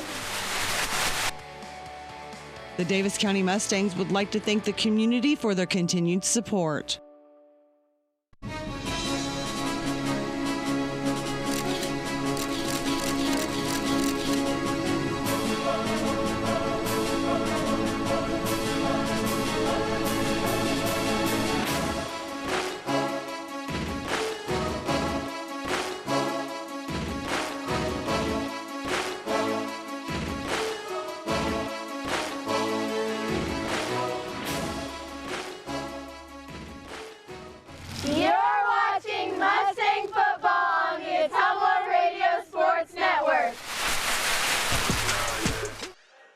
is the Panos Dance Studio halftime show. Call Tiffany to get your senior pictures and family pictures taken today. Check them out on the Panos Dance Studio page. Our halftime score, EBF 14, Davis County 7. Davis County had a 7-0 lead early in the first quarter. EBF has since scored 14 unanswered points, all late in the second quarter. I'm joined by Brad McCloskey, and before I go to you, Brad, let me go over the yardage totals. Davis County had 98 yards on the ground, 38 via the pass, for a total of 136.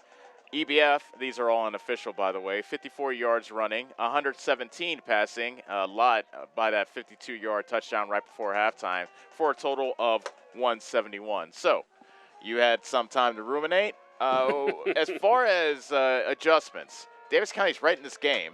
What do you think you do in the second half? Well, the nice thing is, again, we stole a possession right out of the gates. Yeah. You know, after the coin toss, they won the toss. They had the ball, but that lasted one play. Yeah. We get the ball here on offense. We know we had opportunities to convert that we didn't. So, again, you're going back to making plays, boys, when you have opportunities to make plays. When we have our hands on the ball, we got to come down and catch it. When we have opportunities to gain some yards and gain additional yards after the catch, we've got to do that. So we're in the game. You got to feel pretty good that it's a 14-7 score, knowing that it could easily be 14-0 or 14-7 with us being on top. So we had opportunities. We just have to take advantage of those opportunities and keep playing our ball game, because we're in this thing. Some good things that come out of it, what you always say is the key is taking care of the ball. Davis County has not turned the ball over yet. EBF has 2 turnovers. Davis County turned one of those into a touchdown. That's a good thing. Another good thing is the tackling seems to be a whole lot better in this game. You're right, and that has been key for us. We've had some big plays on the perimeter in one-on-one situations that we've been able to make. In previous weeks, we have not been able to make those. We just have to, on the offensive side of the ball, get out on the perimeter, make those guys miss, because we have, in our opportunities on those one-on-one situations, they have not been making as many plays in the open field. They've made some adjustments out on the perimeter, go man-to-man to kind of stack some things in the box. So it'll be interesting to see the kind of cat-and-mouse game that happens here from half, as both of these coaching staffs are going to make some adjustments. Correct me if I'm wrong. You missed the Van Buren game, but I think that this is the most physical I've seen Davis County play so far this year. You're definitely, and you can hear that in just the sound. You're seeing a lot of big hits. You're seeing a good pop out of the pads. Again, a nice crisp night for football here. Yeah. But you're absolutely right, and I think that's again a testament to our coaching staff. They lit some fire under some guys and moved some guys around and motivated some guys that, hey, you better start stepping up your play, or we're going to find people that want to come in and play. Sure. One thing I noticed, remember how we always see some different wrinkles with Davis County's offense? The wrinkle that I saw this week is we usually go 4 wide, and we have a running back in the backfield. They've been motioning that running back out and been going empty set. And I don't know if they'll do that again in the second half, but I want to see if they can try to take advantage of that empty set, because I know we haven't seen it yet this year. EBF hasn't seen it yet this year. Maybe they can take advantage of that. Yeah, and again, when you're scouting a team, they probably have recognized that they like to play a certain type of defense, either man-to-man in certain situations, and that played out in our favor when we got one of our receivers matched up against a linebacker earlier, big 84 sophomore Dalton Reeves. He motioned out from across the formation, got with a linebacker in a man-to-man or a tight zone situation if it was zone. And again, opportunities to take advantage of mismatches. So those are just good play calls by the coaching from some scouting. Let's take another break as we continue the Panos Dance Studio halftime show. Call Tiffany to get your senior pictures and family pictures taken today. Check them out on the Panos Dance Studio page. We'll be back for second half action right after this on the Atomo Radio Sports Network. Attention Southern Iowa, do you need a better night's sleep?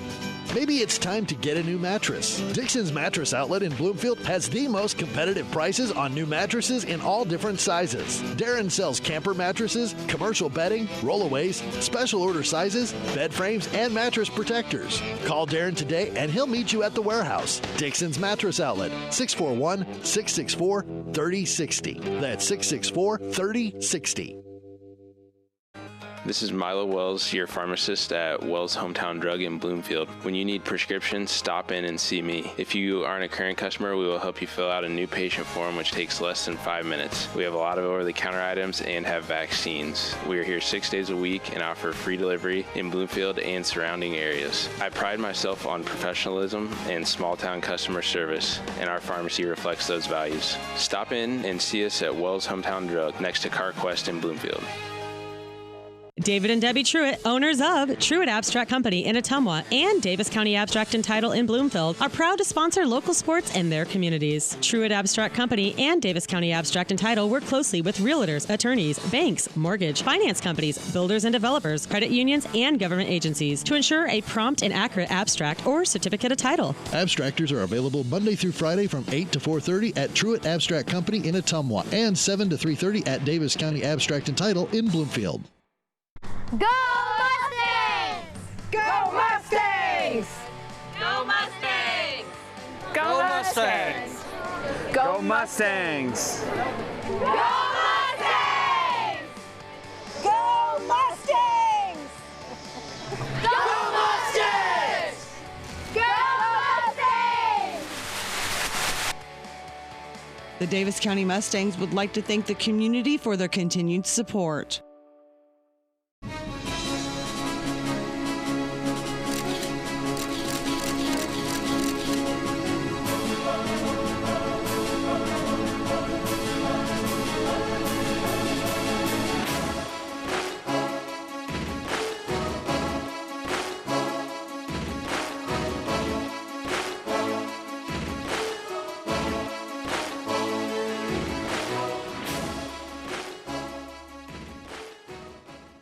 Nothing says summer like hitting the open road. Get your vehicle summer driving ready. Cruising to work with the windows open and the convertible top down, going to the local fairs, or taking your much-needed holiday on the open road. Ray's Rapid Lube and Car Wash can get your car summer driving ready. Oil changes to the touchless car wash. Quick car wash to the super car wash. Ray fits in your budget so you can put more in your tank. Ray's Rapid Lube, 301 North Madison in Ottumwa. Whether you are a player, cheerleader, or coach, your friends at Petrita Orthodontics are cheering for you. We are proud of the students in our area and are happy to support them in their school activities. We want to see you smile on and off the field. If you or your child are in need of orthodontic care, call us for a free no-obligation appointment. We have many different options available to help your child's bite and smile. Call us today at Petrita Orthodontics in Ottumwa and Oskaloosa. We look forward to making you smile. You're watching Mustang football on the Ottumwa Radio Sports Network. And welcome back as we are on the closing stages of halftime. Davis County set to get their hands on the ball first, trailing 14-7 to EBF here in Eddyville during their homecoming in the first Friday of October. First Friday of October always has a special feeling, Brett, and I thought it was going to be kind of what we've had in September, very hot, muggy days, but Mother Nature has come through and we have ourselves a crisp fall evening. It started out muggy this week. Yeah, Yes, we had a lot of humidity, and it just felt like summer was kind of still wanting to come back, but I'm glad that it flipped. I love this time of year, and it definitely feels like fall tonight. Touchdowns all season long are brought to you by Slate & Polaris. Score huge savings on a new Polaris Ranger or ATV. Call Slate & Polaris or stop out and see them 8 miles south and west of Pulaski. And first downs are brought to you by Collision Corner. Think of John at Collision Corner first to get your car looking good again. And don't forget to like them on Facebook. And since the Mustangs forced 2 turnovers, a fumble and an interception, we need to let you know that Mustangs, their turnovers are brought to you by Geotech Materials. Call Jody at Geotech Materials to get a steal on all your sand, dirt, and washed gravel needs. Davis County gets the ball first to begin the second half, and you just hope that what happens to them to open the second half doesn't equal what happened to EBF to open the game, and they can keep their hands on the ball. And honestly, that's going to be one of the keys if they can keep that turnover column at 0 during this game, Brad.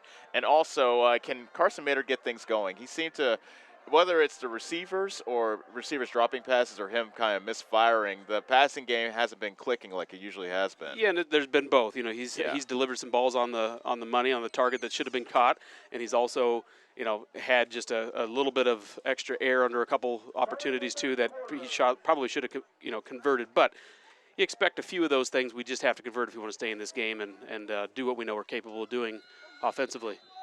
Olivas has the ball teed up for EBF, dressed in all black. And he kicks it away. High spinner. Comes down to Glosser at the 10. Fakes the reverse. He has it as he runs up the far side. EBF not fooled, however, and he gets taken down short of the 20. Good tackle there by Ian Roberts of EBF. So he tried a little razzle-dazzle to start the second half, and EBF was equal to the task.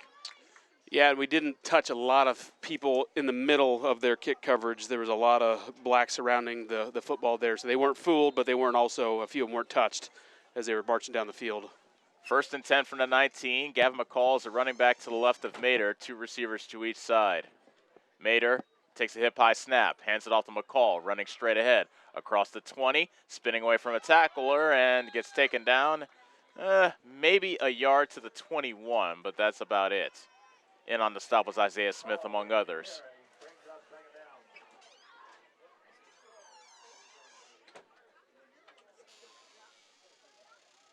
We'll give him 2 yards to the 21. 2nd and 8 from there. Play action. Quick pass, far side. Caught by Zittler. Spun out of bounds. Actually, rudely escorted out of bounds by a trio of EBF defenders. Chief among them, Daniel Hartman. It's still a nice positive gain there. There's a big cushion by the corner and a good quick delivery by Carson Mater for a 3rd and manageable here. Again, kind of get us back on script for the play calling of offensive coordinator Ken Anderson. And I think we have an early timeout. Yeah, by EBF. No, by Davis County. Wow. Okay. Davis County calls an early timeout here with just 10:55 remaining in the 3rd quarter. They trail EBF by the score of 14-7. And a big 3rd down coming up for Davis County. 3rd and 3 from the 26 when we come back. Looking at Ian Roberts on the near sideline here. He's being tended to by one of the managers of EBF. And he looks like he's getting his foot tape. Well, some sort of tape is going on his foot. Davis County comes out with Ball and Collier, the wide receivers, to the right. Zittler and Glosser to the left. McCall is to the left of Mater, who is in the shotgun. 3rd and 3 from the 26 coming out of the Davis County timeout. With 10:55 remaining in the 3rd quarter, Davis County trails by a touchdown. Play action, under heavy pressure is Mater. Throws it deep for Zittler. And was it intercepted? They say it is intercepted. EBF picks it off. Wow, that was number 12 Walker. over there. Yeah, yep. Kalen Walker picked it off at the 46. First turnover by Davis County, and it's an interception. And now EBF takes over. That was a heck of a play by the safety there. I mean, he was pretty well full laid out to make that play. So he's an experienced person when it comes to ball handling and going and catching passes we saw late in the second half. Very nice interception by him for a full extension to bring that one in. And I do believe he brought that in. Yeah. So good call by the officials. Just an unfortunate break for the Mustangs on that turnover on downs. EBF leads 14-7 with 10:50 remaining in the 3rd quarter. They have scored on their last 2 offensive drives, both touchdowns. On first down, it's a handoff to Angle. Tried to leap over the pile, but he did not escape the grasp of Gavin McCall, and he brings him to the turf at the 45-yard line, just a gain of 1 for Angle. Yeah, he leaped over somebody, but he was not able to escape Gavin on that one. And again, he's not missing many tackles. I don't know if he's missed any tonight. If he's in the neighborhood, he's going to get his hands on you.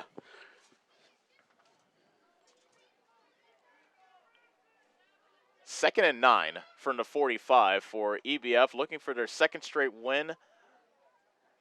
They have a 2-3 record. Davis County 1-4. And both teams winless. Actually, no. EBF has a win in district play. Davis County winless so far in district play. Option coming to the near side. Alexander turns it up the field, and he escapes the tackle of Collier and was able to move it forward before tackled by Smith at the 35-yard line. A gain of 10 and a first down.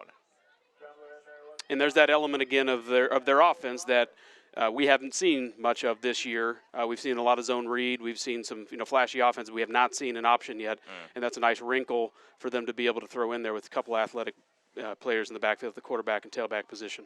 Ian Roberts was getting his foot taped up. He's back into the game, but he is limping noticeably. He will be the slot receiver on the far side to go along with Margit, with Hargis.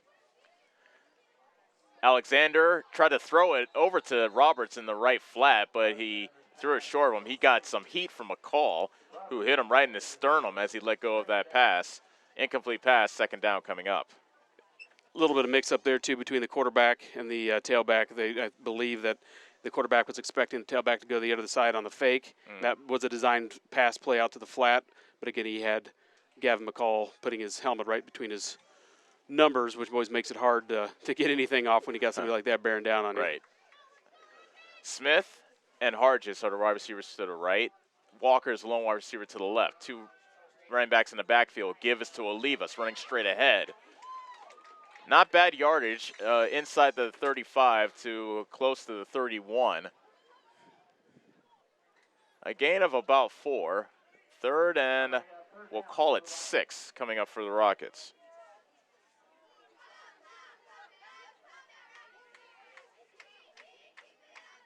We need to find a way to return the favor on the turnover because, again, we had mentioned we hadn't done that to this point. They did get a turnover, so we're still up in the turnover battle. We'd love to increase that gap here on a 3rd and long. 3rd and 7 from the 31. Olivas shifts into the backfield. A low snap, but he gets the handoff to Olivas, but he gets swarmed under by McCall, Smith, and other Mustangs as well. 3 of them come in on the stop, bringing up 4th down after a loss of 3 back to the 34. Yeah, we had both linebackers in there. Caden Hill, you saw McCall, you said Smith. So, again, there was a little bit of a stumble there by the offense, but we were right there to pounce on their misstep and force them into a 4th and long situation here. EBF wants to go for it. 4th and 7 from the 33. 2 receivers make that 3 to the left with 1 to the right. Alexander with a straight drop back, looking left, throws for the sideline, incomplete, threw it behind his intended receiver, just short of the 20. Along the sideline, that was Smith as the intended receiver. EBF turns it over on downs. That is a key defensive stop by the Davis County defense. Yes, it was, and actually we had nobody covering number 2, Ian Roberts, who was streaking down the middle of the field. He kind of made a break like he was going to the flag, ended up keeping it on the seam, was wide open. We're fortunate the quarterback had his eyes on his target and didn't find Roberts streaking wide open down the seam on that play. 8:11 remaining in the 3rd quarter. EBF 14, Davis County 7. EBF has scored 14 unanswered, all in the 2nd quarter. Davis County hasn't scored since their opening possession back in the 1st quarter. 2-by-2 is the formation. Handoff, McCall running straight ahead. Still on his feet at the 40, and some shifty running out to the 41-yard line. Alan Engel made the stop, but a gain of 8 for McCall. He just has a good sense of the game. I mean, you can just tell offensively and defensively that he has good vision, good awareness of where players are at. He's not just bowling downhill, which he's capable of doing. He's using his vision both offensively and defensively to make some very nice plays. So a talented football player and just a sophomore at that. 2nd and 2 from the Davis County 41. They're moving from left to right here in the 3rd quarter. Handoff, McCall gets behind his blockers on the right side of the offensive line, and he fights his way across the 45 to the 46 and a first down, a gain of 5. But that was a patient run by McCall there. Yeah, and he had good blocking up front. You saw some good leg driving. I mean, at least a stalemate, and he, but being the powerful back that he is going to win some of those stalemates. He's powerful. He's low center of gravity and strong in the legs. 1st and 10 from the EBF 46. Make that the Davis County 46 as Davis County is looking to tie this game up. They trail 14-7 with 7:05 remaining in the 3rd quarter. Coming into motion is Ball. Give to Smith, who's checked into the game. Slung down with a one-arm tackle in the backfield. Making the stop, one-arm style, was Braden Black. We've called his name once or twice today. That's a loss of 1 back to the 45. Yeah, I saw 64 in on that as well, Connor Reed. So a couple guys getting in on the action there. Linebacker. That's the difference between Gavin and when you bring in a different back. Gavin's a little bit more stout, not going to be brought down by those arm tackles. Other running back don't have quite as much mass to them. We're able to be brought down by the arm tackle on that one. Zittler, Glosser, and Ball are trips to the left with Reeves to the right. 2nd and 11 from the 45. Handoff to Smith, dancing in the backfield, now running forward, taken down once again by Black. And Smith gets about 3 to the 40, we'll call it the 48-yard line. 3rd and long coming up for Davis County.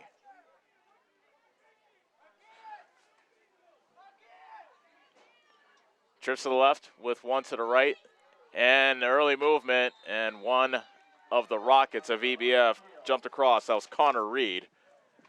That was a bit too overzealous. Offside will give Davis County a more manageable 3rd down. Yeah, he was getting ready to come on the blitz from the outside, our side as we call it here. And, yep, as you said, we'll take free yards all day. So make that a 3rd and short now as opposed to 3rd and medium. That moves the ball into EBF territory. The new line of scrimmage is the 47. 3rd and 3 for Davis County. Mater, low snap, hands it off to McCall, running straight ahead, and he has a 1st down as he fights his way to the 42. That's a gain of 5. So Davis County keeping it on the ground here.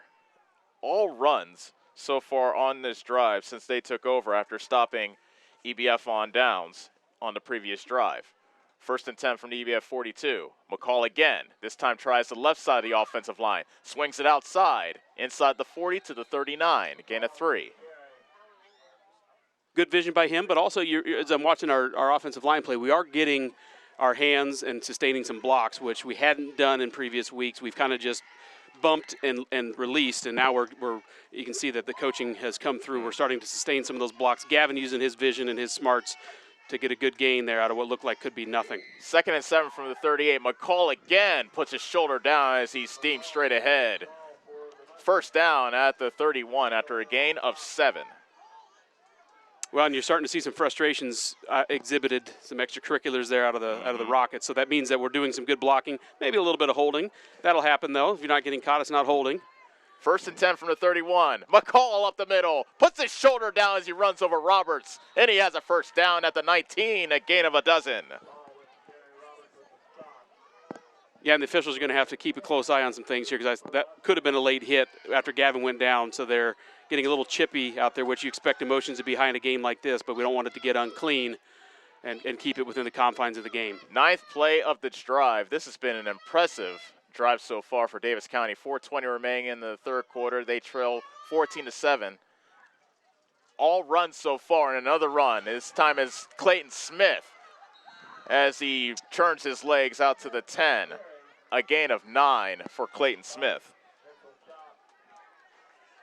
And I like what I'm seeing out of this right now. It's just good, powerful, smash-mouth football, and this is going to pay off because it'll open some things up in the perimeter if we can continue to do this, which at this point you don't need to. Keep pounding the football. Clayton Smith stays in the game. He's to the left of Mater. Mater claps his hands, takes a snap, hands it off to Smith. Straight ahead, and he has a 1st down. At the 7, that's a gain of 3, and that moves the change once again for Davis County. This is an attitude drive, Brad. Yes, it is, and those guys that have had their, positions in question have had their, the little extra motivation of maybe losing your spot to some guys that are at a different position are responding right now, getting some blocks and sustaining blocks. 1st and goal from the 7. Play action. Mater runs it to the wide side, and a flag is down. Mater leaps as he tries to get into the end zone. Stopped at the 1, but a flag is down. Mater took to the air. I don't think if you're head coach Ken Anderson, you want to see that too often. But holding is called against Davis County, much to the joy of the stand referees. Yes, our stand referees are in agreement with that. with that call. I didn't see it from here, but I was watching the perimeter play. We're fortunate that our guy's not on the ground right now, but there is a rocket down on the field right now. Carson is limping a little bit. There was quite the collision out there right where the pylon is at, where this young man is laying, so we hope he's okay. Yeah, we couldn't quite see who that EBF player was that went down, but he is down on the far side, right at the pylon on the far side of the end zone. So the clock is stopped with 3:19 remaining in the third quarter. EBF leads it 14-7, but Davis County looking to answer. However, that holding call will take them back. We'll see how far. Because they haven't actually. I guess they did march off the penalty back to the 15. So that was an 8-yard penalty. And the player for EBF is up and walking back. Actually, he'll walk to the back of the end zone, then make his way to the EBF sideline. Yeah, I don't know if it was just cramping or what, but there was a good collision. As you saw, Mater went airborne to try to get to the pylon. You love the effort out of him. You just also want him to be wise and not get injured because he's a big part of our offense, and obviously he's the quarterback. Speaking of a big part of the offense, Kalen Walker is a player that got injured for EBF. He's the one that caught the 52-yard touchdown towards the end of the second quarter to give EBF the 14-7 lead. And had the interception where he completely laid out to make the beautiful catch at midfield. Absolutely. So we're glad that he's up and walking, not injured, but we're also happy to see he's on the sideline taking a break. First and goal from the 15. Mater claps his hands. Gavin McCall is checked back into the game. He is to the left of Mater. Ball and Reeves are wide receivers to the left. Glosser and Zittler, Ball and Reeves are to the right. Glosser and Zittler are to the left. Mater drops the throw. Toss it. Corner of the end zone. Leaping catches not made. Glosser I thought he might have been able to come down with it, but good defense there by Ethan Olivas of EBF. He broke it up there in the left corner of the end zone. And it'll bring up second and goal from the 15. Same formation as the previous play. Mater claps his hands. Hands it out to McCall, dancing in the backfield, now moving forward, and he gets stonewalled right at the line of scrimmage. No gain. And, you know, after all that contact, he never did go down. He's got a wrestling background, good low center of gravity. He is a tough one to tackle, but as you said, 3 or 4 guys versus Gavin, he'll have a tough sledding on that odds. Third and goal from the 15. 2 receivers to each side for Davis County. Mater looking left. Pressure coming. Lofts it for McCall coming out of the backfield, and they call it incomplete. McCall caught it, but he was out of bounds near the 10-yard line. And that brings up fourth down. You can see what Davis County was doing, trying to get a couple of the yards back to try to make this a more manageable, but now it's end zone or bust. Fourth and goal from the 15.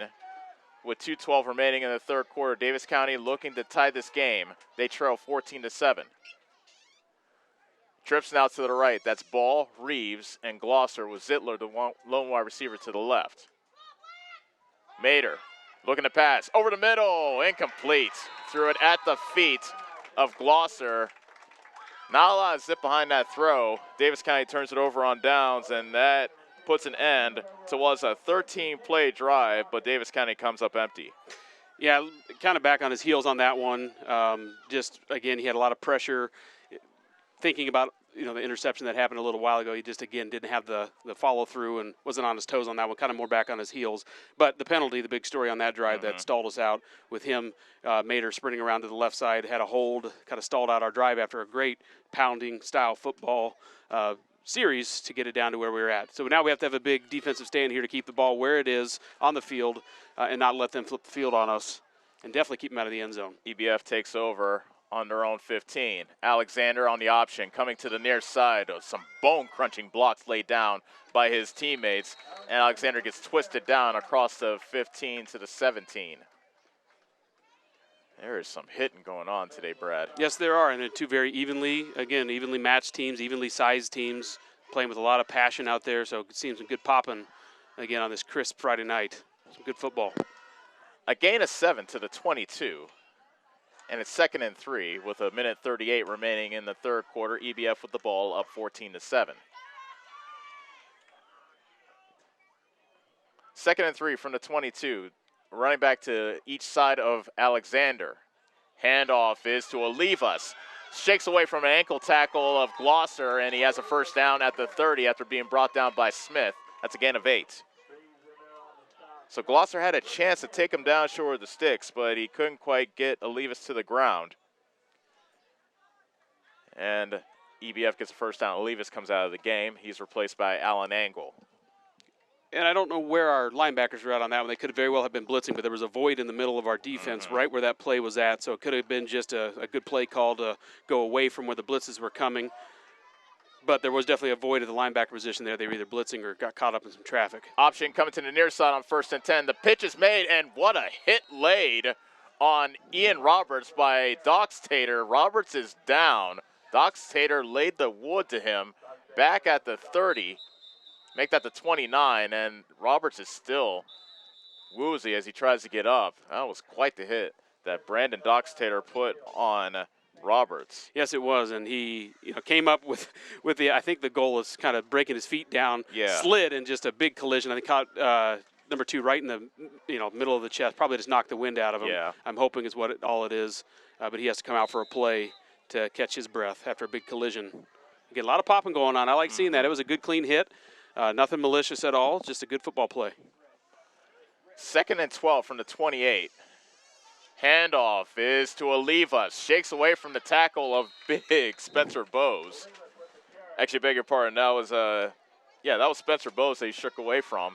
And he takes it to the 30-yard line, back to the original line of scrimmage, 3rd and 10 coming up. Well, we had a lot of big guys out there, so I think there were several that got his paws on them. They're getting a little tired, so you see some new Mustangs running in on the field. Yeah. Our beef, as you say, is getting a breather. And that will take us to the end of the third quarter as both teams will head to their sidelines. Nothing has been settled as of yet, and the score at the end of the third quarter is the same as the score at halftime. 14-7, EBF leads Davis County on the Ottumwa Radio Sports Network. Hi, I'm Karsten. And I'm Callie. And we are the Neebs Girls. We would like to personally invite you to our parents' new store on the south side of the square in Bloomfield. Stop in and have them make you a custom shirt, hat, banner, sign, or even your school mascot. They stay open late on Thursdays until 7. We hope to see you soon. Neebs Graphics, making you stand out. Neebs Graphics on the south side of the Bloomfield Square. At Dixon's Floors and More, we don't mind being different, as long as the difference is better. With hundreds of brands to choose from, including the largest manufacturers in the industry, we transform the volume of products we carry into lower prices for you. Don't start your project without starting at Dixon's Floors and More.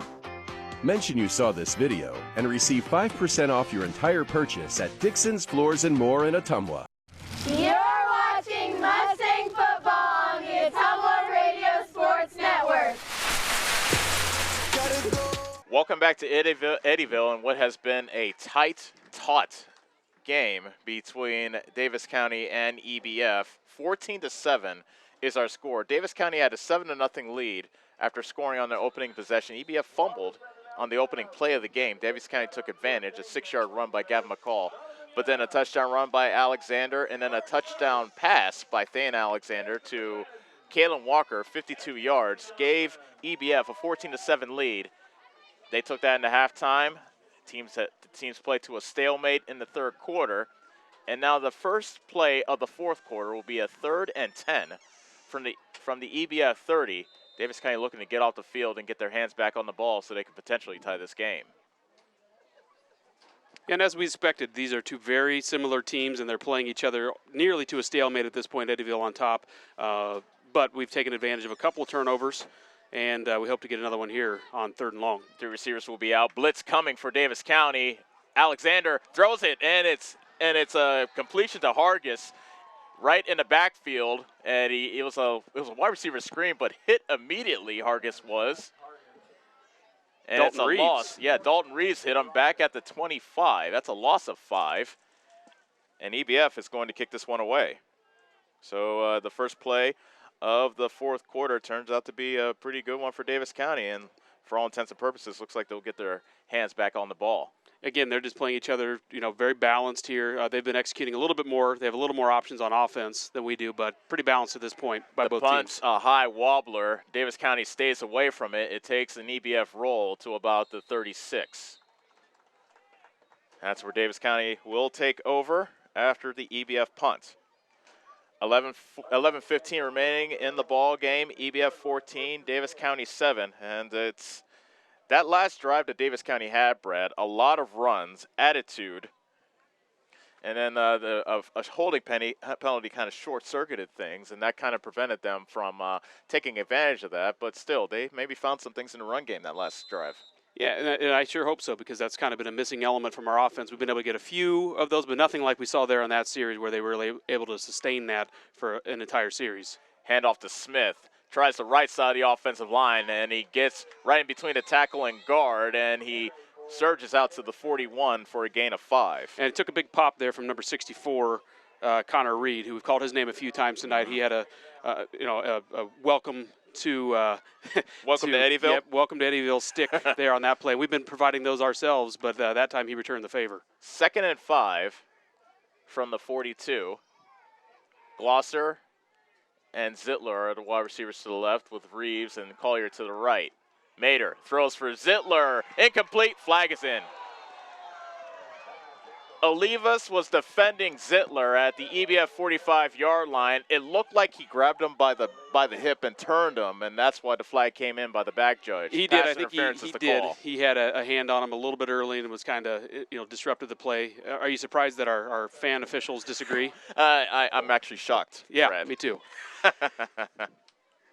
The new line of scrimmage will be the EBF 44-yard line, so that penalty takes them into EBF territory. A big penalty there of 15 yards. 1st and 10 from the 44. Handoff to Smith, and he runs into a wall of black and gets driven back. Maybe a yard, but it looks like it's no gain. Gavin coming in now. Again, Gavin just has a little bit more of the lower center of gravity, a little bit more power to push those piles forward to get that extra yard or two. But he has to get breathers as well, because he's a big part of that defense. And, yes, he is. Needs a breather himself to sustain the 4 quarters. McCullough scored the only touchdown for Davis County, a 6-yard run back in the first quarter. 2nd and 10 from the 44. Mater takes a snap, rolls to his right. It's a design run. Actually, it's to his left. Gets slung forward to the 40. Gain of 4. And a big 3rd down coming up. That was Seth Cargill that slung down Mater. And Carson's very athletic, but he needs to take a page out of Gavin McCall's book and lower his shoulder pads a little bit, because he kind of runs straight up and down, which means he's using good vision, but he's got to use those shoulder pads to his advantage, because it makes me a little nervous being tall and lanky out there with knowing the popping that's going on. I'd like to see him lower shoulder pads a little bit and let them do the brunt of the collisions. 3rd and 7 from the 41. EBF shows blitz. They draw back. It's a fumbled shotgun snap. It's loose at the 45-yard line. They'll have to umpile them to see who recovered it.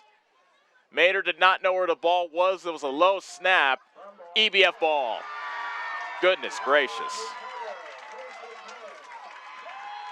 A bad shotgun snap, and Mater couldn't quite figure out where the ball was, and EBF recovers the fumble.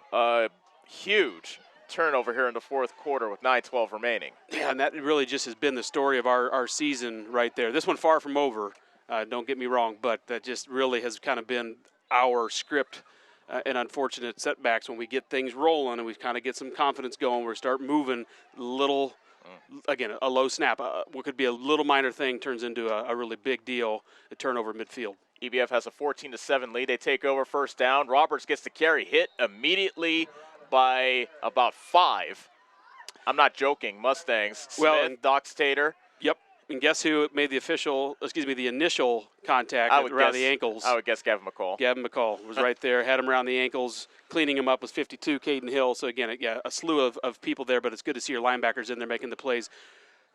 and some credit's got to be given to our defensive line that our linebackers can make all these plays, because if our linebackers are caught up in offensive line play and the offensive line is able to get their hands on them, that means our D-line's not doing their job. They are doing their job because our linebackers are making plays. 2nd and 11 after a loss of 1 with the ball back at the 44.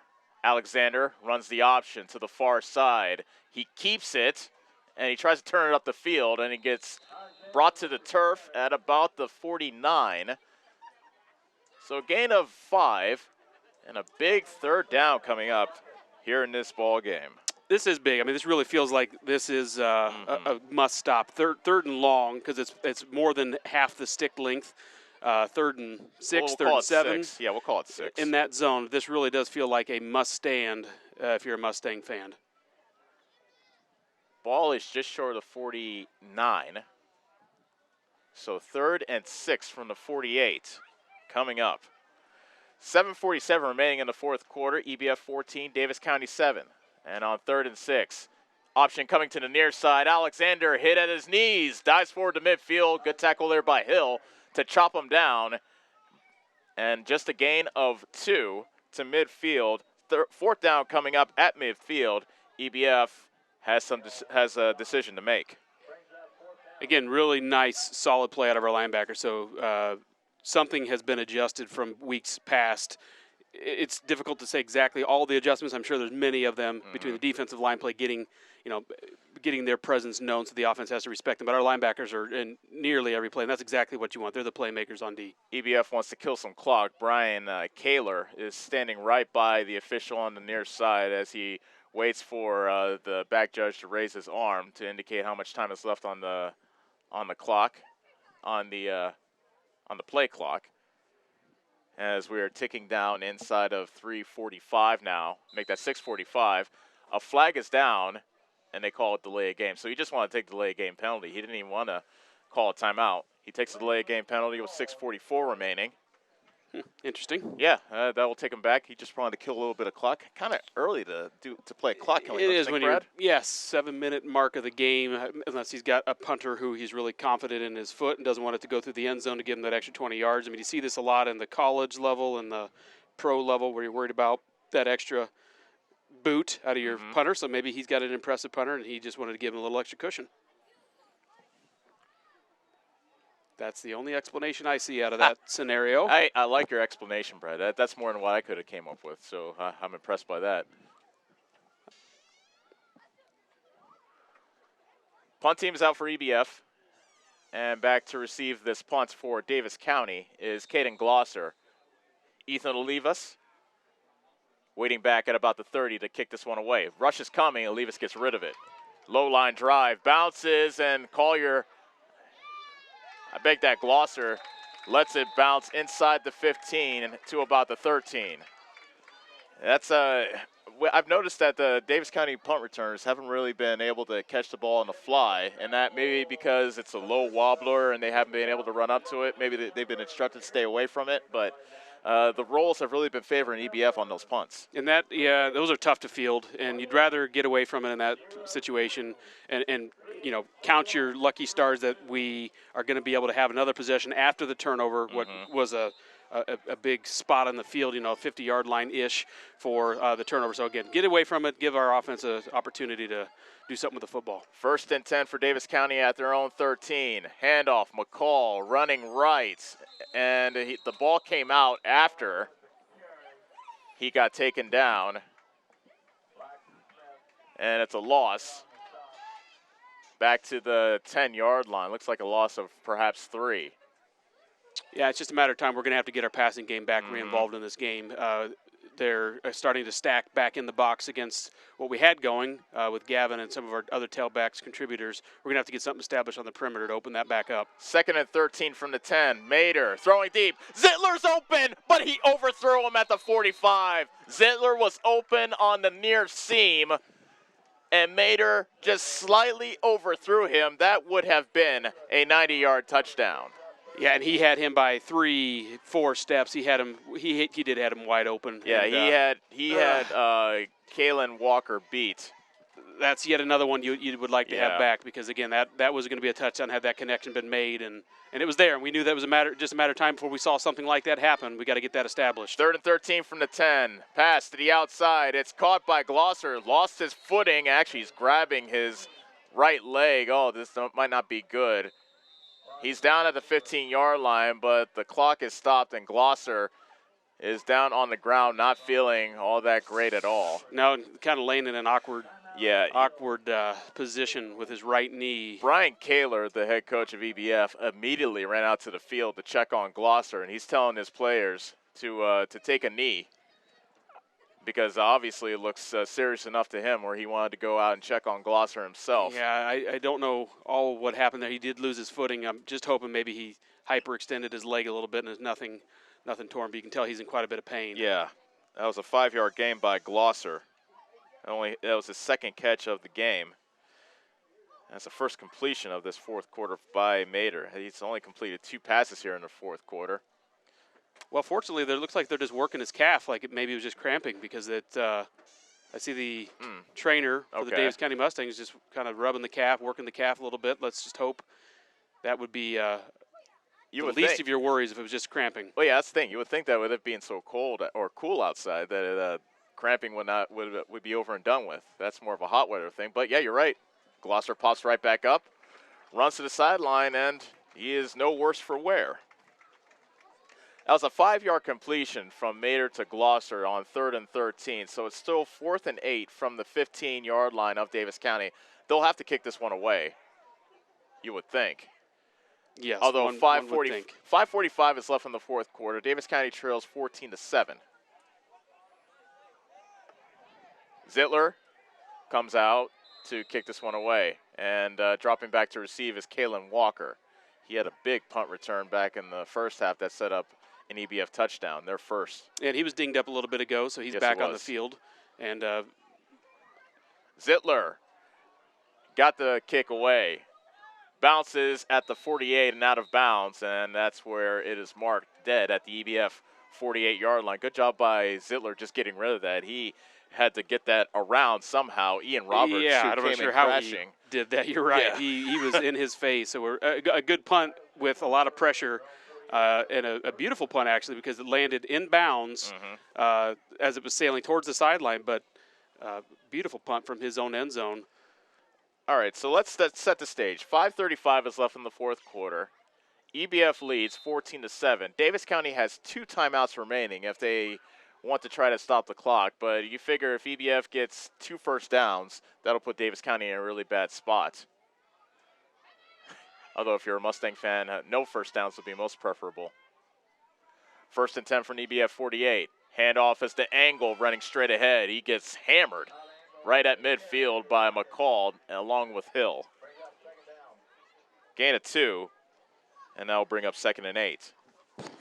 Yeah, those two came to play tonight and hit, and they have done plenty of that. They've been in on nearly every play or have influenced a lot of plays on the defense. And again, Hill stepping up big as a senior tonight, switching over, switching numbers, switching positions on the offensive side of the ball. So again, a lot of leadership out of those two. Let's hope that pays off here with a big defensive stand.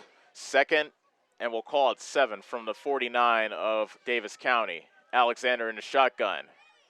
He keeps it. No, and now he pitches it to Olivas on the far side, and he gets taken down about at the 42-yard line, a yard short of a first down. Gain of 6 for Olivas, and a big 3rd down coming up here in this ball game.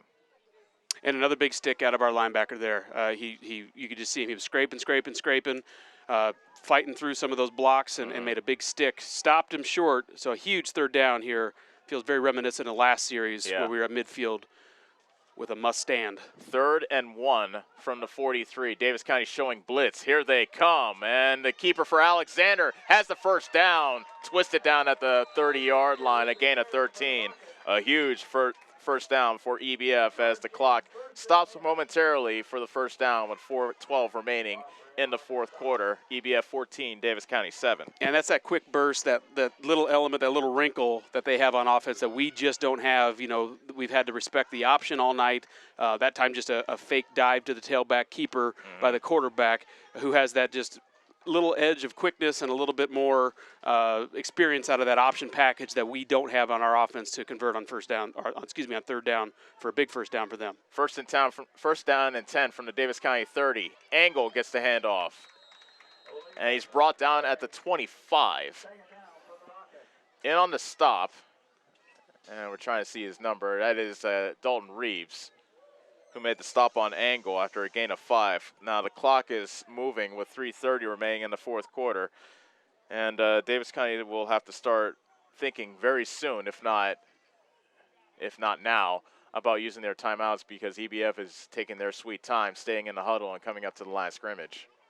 Yeah, and you really got to be stressing to strip the ball, rip the ball, try to get that thing on the ground just to give us an opportunity to get the ball back in our offensive hands. Alexander on the keeper on 2nd and 5. Runs straight into the arms of Gavin McCall. The pilot's pushed, and then they blow his forward progress dead at the 24. That's a gain of 1. Timeout called by Davis County. So head coach Ken Anderson says we will make our stand here. And if EBF gets a first down here, that will really put Davis County in a bad spot. If Davis County can stop them, perhaps they can have enough time to try to get the ball down the field and tie this game. Remind me, what is the play clock? Is it 35 seconds in high school that they have to get the playoff? I believe it is 35 seconds. So you're right. Well, if they get a first down here, we have one timeout remaining, but you almost have to get the turnover, get another opportunity, because after that the clock's just going to tick away and you're going to lose out on chances to get the ball back on the offense. 3rd and 4, and if you're Davis County, you're thinking that because they've only attempted to throw the ball twice in this half.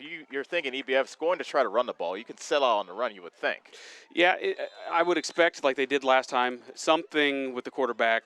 I can't imagine they're going to run it right up the middle with our linebacker play tonight. They're going to try to do something on the perimeter. I can't imagine, like you said, to see the ball in the air. I would guess the quarterback's going to want to do something with it here in this situation. Option. And it's Alexander dancing forward, and he has the first down inside the 20 at the 19. A gain of 5 on 3rd and 4, and that turns out to be a little bit of that's something that Davis County really needed, and they weren't able to get the stop, and now the clock is running. 2:20, make that 2:40 left in the fourth quarter. 14-7 EBF. And that, again, that little element that they have has kind of played big for them tonight. When we've been able to shut other things down, we've struggled. I wouldn't say struggle, but that's just a wrinkle that we haven't seen yet, that option play that gives them that just little extra step and a little extra edge. Handoff is to Olivas, and he is wrestled down by Hill around the 18-yard line, a gain of 1. Clock moving, and you wonder when head coach Ken Anderson will use that final timeout. He will not use it here, and the clock spins under 2 minutes. Yeah, no 2-minute warning in high school football, so the clock keeps on ticking, and precious seconds are ticking away here. But still, there's some time here where they're going to have to take care of the football on the offensive side if you're a Rocket fan to try to see if they can seal this. And the Mustangs have been playing hard all night, so they're going to be trying to knock this ball loose. Alexander takes the snap, running to the far side, turns it up the field at the hash, and is taken down around the 15-yard line. And a timeout called by Davis County, their final timeout. 3rd down coming up with the line of scrimmage now the 13-yard line. That was a gain of 5 for Alexander. So it'll be a 3rd and about, what do you say, 4, Brad?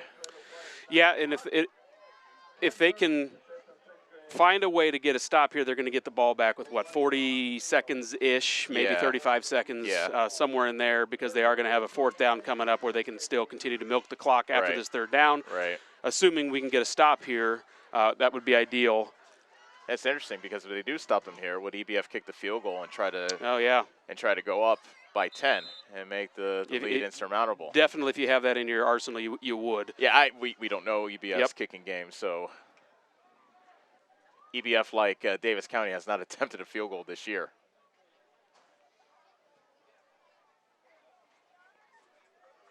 A minute 30 remains in the fourth quarter. Davis County trails 14-7. 3rd and 4 from the 13. It's been all Alexander on this drive. Thane Alexander, EBF's quarterback, has carried the ball 16 times. You figure number 17 will decide whether or not this game is over. Alexander, movement on both sides, and I think they'll call it against Davis County. Offside, and that is a backbreaker. That will do it. Offside against Davis County. The penalty yardage will give EBF a first down. With a minute 30, Davis County has no timeouts left. EBF, you figure, can kneel on the ball a couple times and go home, homecoming winners. Little mistakes, Brad. Yeah. You've brought that up many times, and something that happens, it's happened quite a bit in this game. Oh, and it's just so hard, because you're wanting to make a play if you're a Mustang on defense. You're wanting to get off the ball. You've been coached to fire off the ball and get a little bit over anxious, and those things can happen. 1st and goal from the 7. Handoff is to Engels, plowing straight ahead. Inside the 5 to the 3. They missed a false start on that one. I mean, the running back was not in motion. He was leaning forward and actually took a step, but at this point, kind of a moot point, but it would have stopped the clock. 2nd and goal from the 3. Under a minute left to go in the fourth quarter. Kind of surprised EBF's not taking a knee. Yeah, I am too. You just run the risk of a turnover. Yeah, you do. And, they were still kind of running option there a little bit ago. Alexander on the keeper, and there are plenty of people reaching in to try to rip that ball away. They keep him out of the end zone, Davis County does. Yeah, because on the last series, on a big conversion opportunity, they were running the option, but I would have been real surprised to see the option come out because, again, you've got moving parts. You're going to put the ball on the ground. But like you, I'm surprised they're not just kneeling on this, and maybe they will here. Actually, there's 25 seconds left, and I don't think EBF needs to run another play. Both teams run to the sideline, and that's going to do it. EBF with a hard-earned 14-7 win over Davis County as both teams shake hands.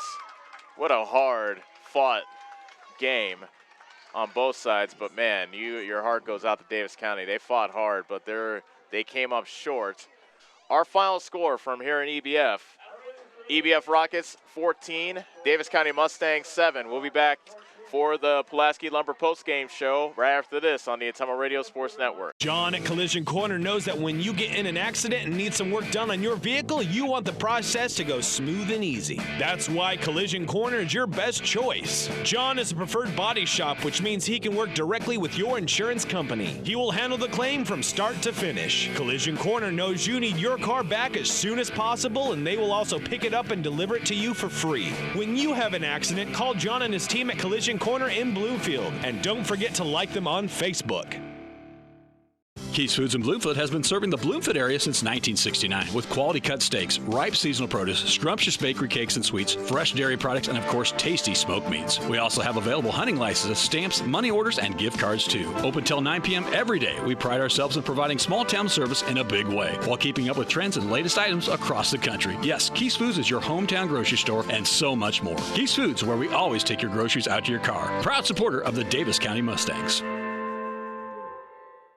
Are you installing a new septic system? The man to call is Jody at Geotech Sand and Stone. They have state-certified septic sand, as well as top-quality black dirt, fill sand, and washed gravel for landscaping. They also have large rocks to add to your landscaping. Geotech Sand and Stone has very competitive prices. Stop out and get a load, or have one of their contractors haul it for you. Call Jody today for more information at 799-1235. That's 799-1235. Geotech Sand and Stone, 3 miles west of Eldon on River Road.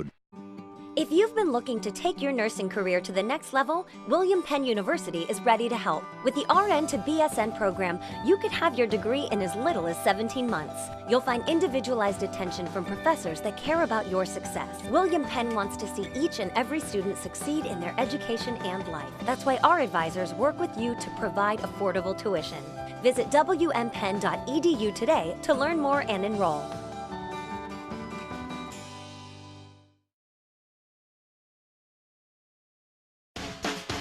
Attention Southern Iowa, do you need a better night's sleep?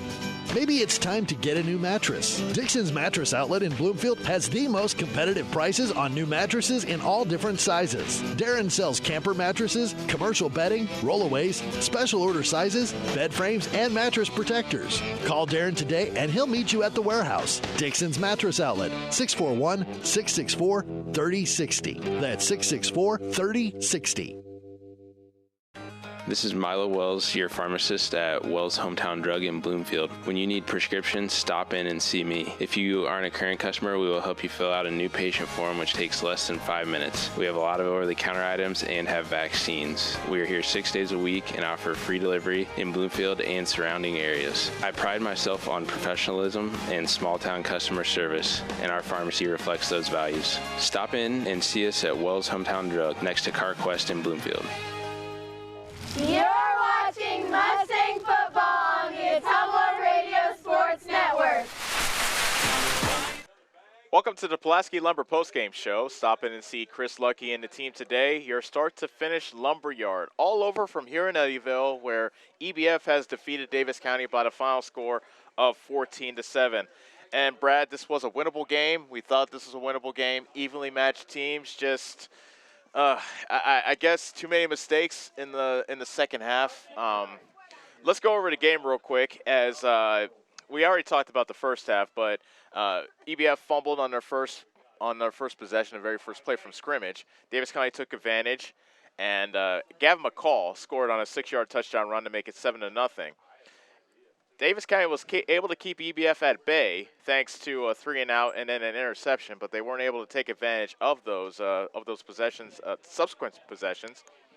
EBF took over after a good punt return by Kalen Walker. Alexander with a 1-yard touchdown run after a 9-play, 41-yard drive. And then after a Davis County 3-and-out, or actually after Davis County turned it over on downs in EBF territory, and the Rockets come back with a 61-yard touchdown drive, a 52-yard Kalen Walker touchdown catch from Thane Alexander turned out to be the winning score of the game there late in the second quarter.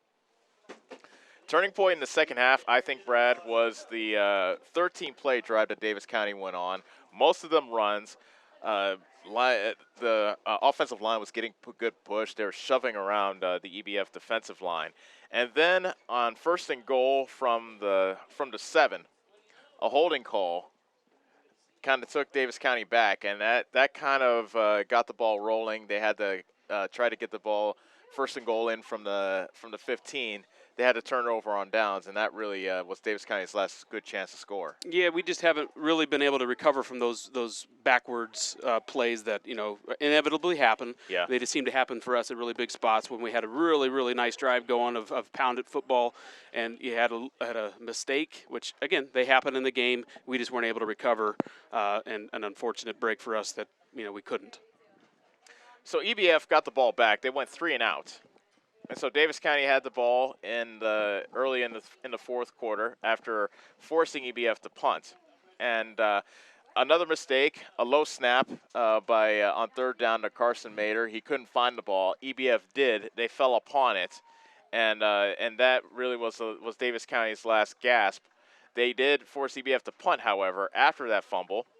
Davis County went 3-and-out, and then EBF ran out the rest of the clock after getting the ball at around midfield. So EBF wins 14-7, and really, you talk about the small mistakes. EBF had a 3rd down and 4 deep in Davis County territory. Davis County had all their timeouts. They used all their timeouts, and Davis County jumped offside, and that really was the end of the ball game. Another little mistake. Yeah, and again, they had opportunities to make plays, and EBF did. And opportunities when they had the ball that wasn't perfectly delivered, they would go up and make plays, and our guys are still just trying to figure out their, being in sync with one another. And Carson Mader, being very much of a pocket passer, doesn't have quite the perimeter presence that they had out of their quarterback play to make plays. They had a few extra wrinkles on offense, a few other options on offense to turn to when they stalled out offensively other places that we just don't have on the offensive side of the ball. Once you get outside of Gavin McCall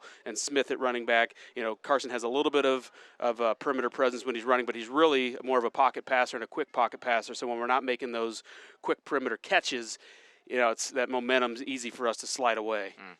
you see the EBF seniors, they're lined up on the field taking a picture with their head coach, Brian Keeler, as they are 14-7 winners over Davis County.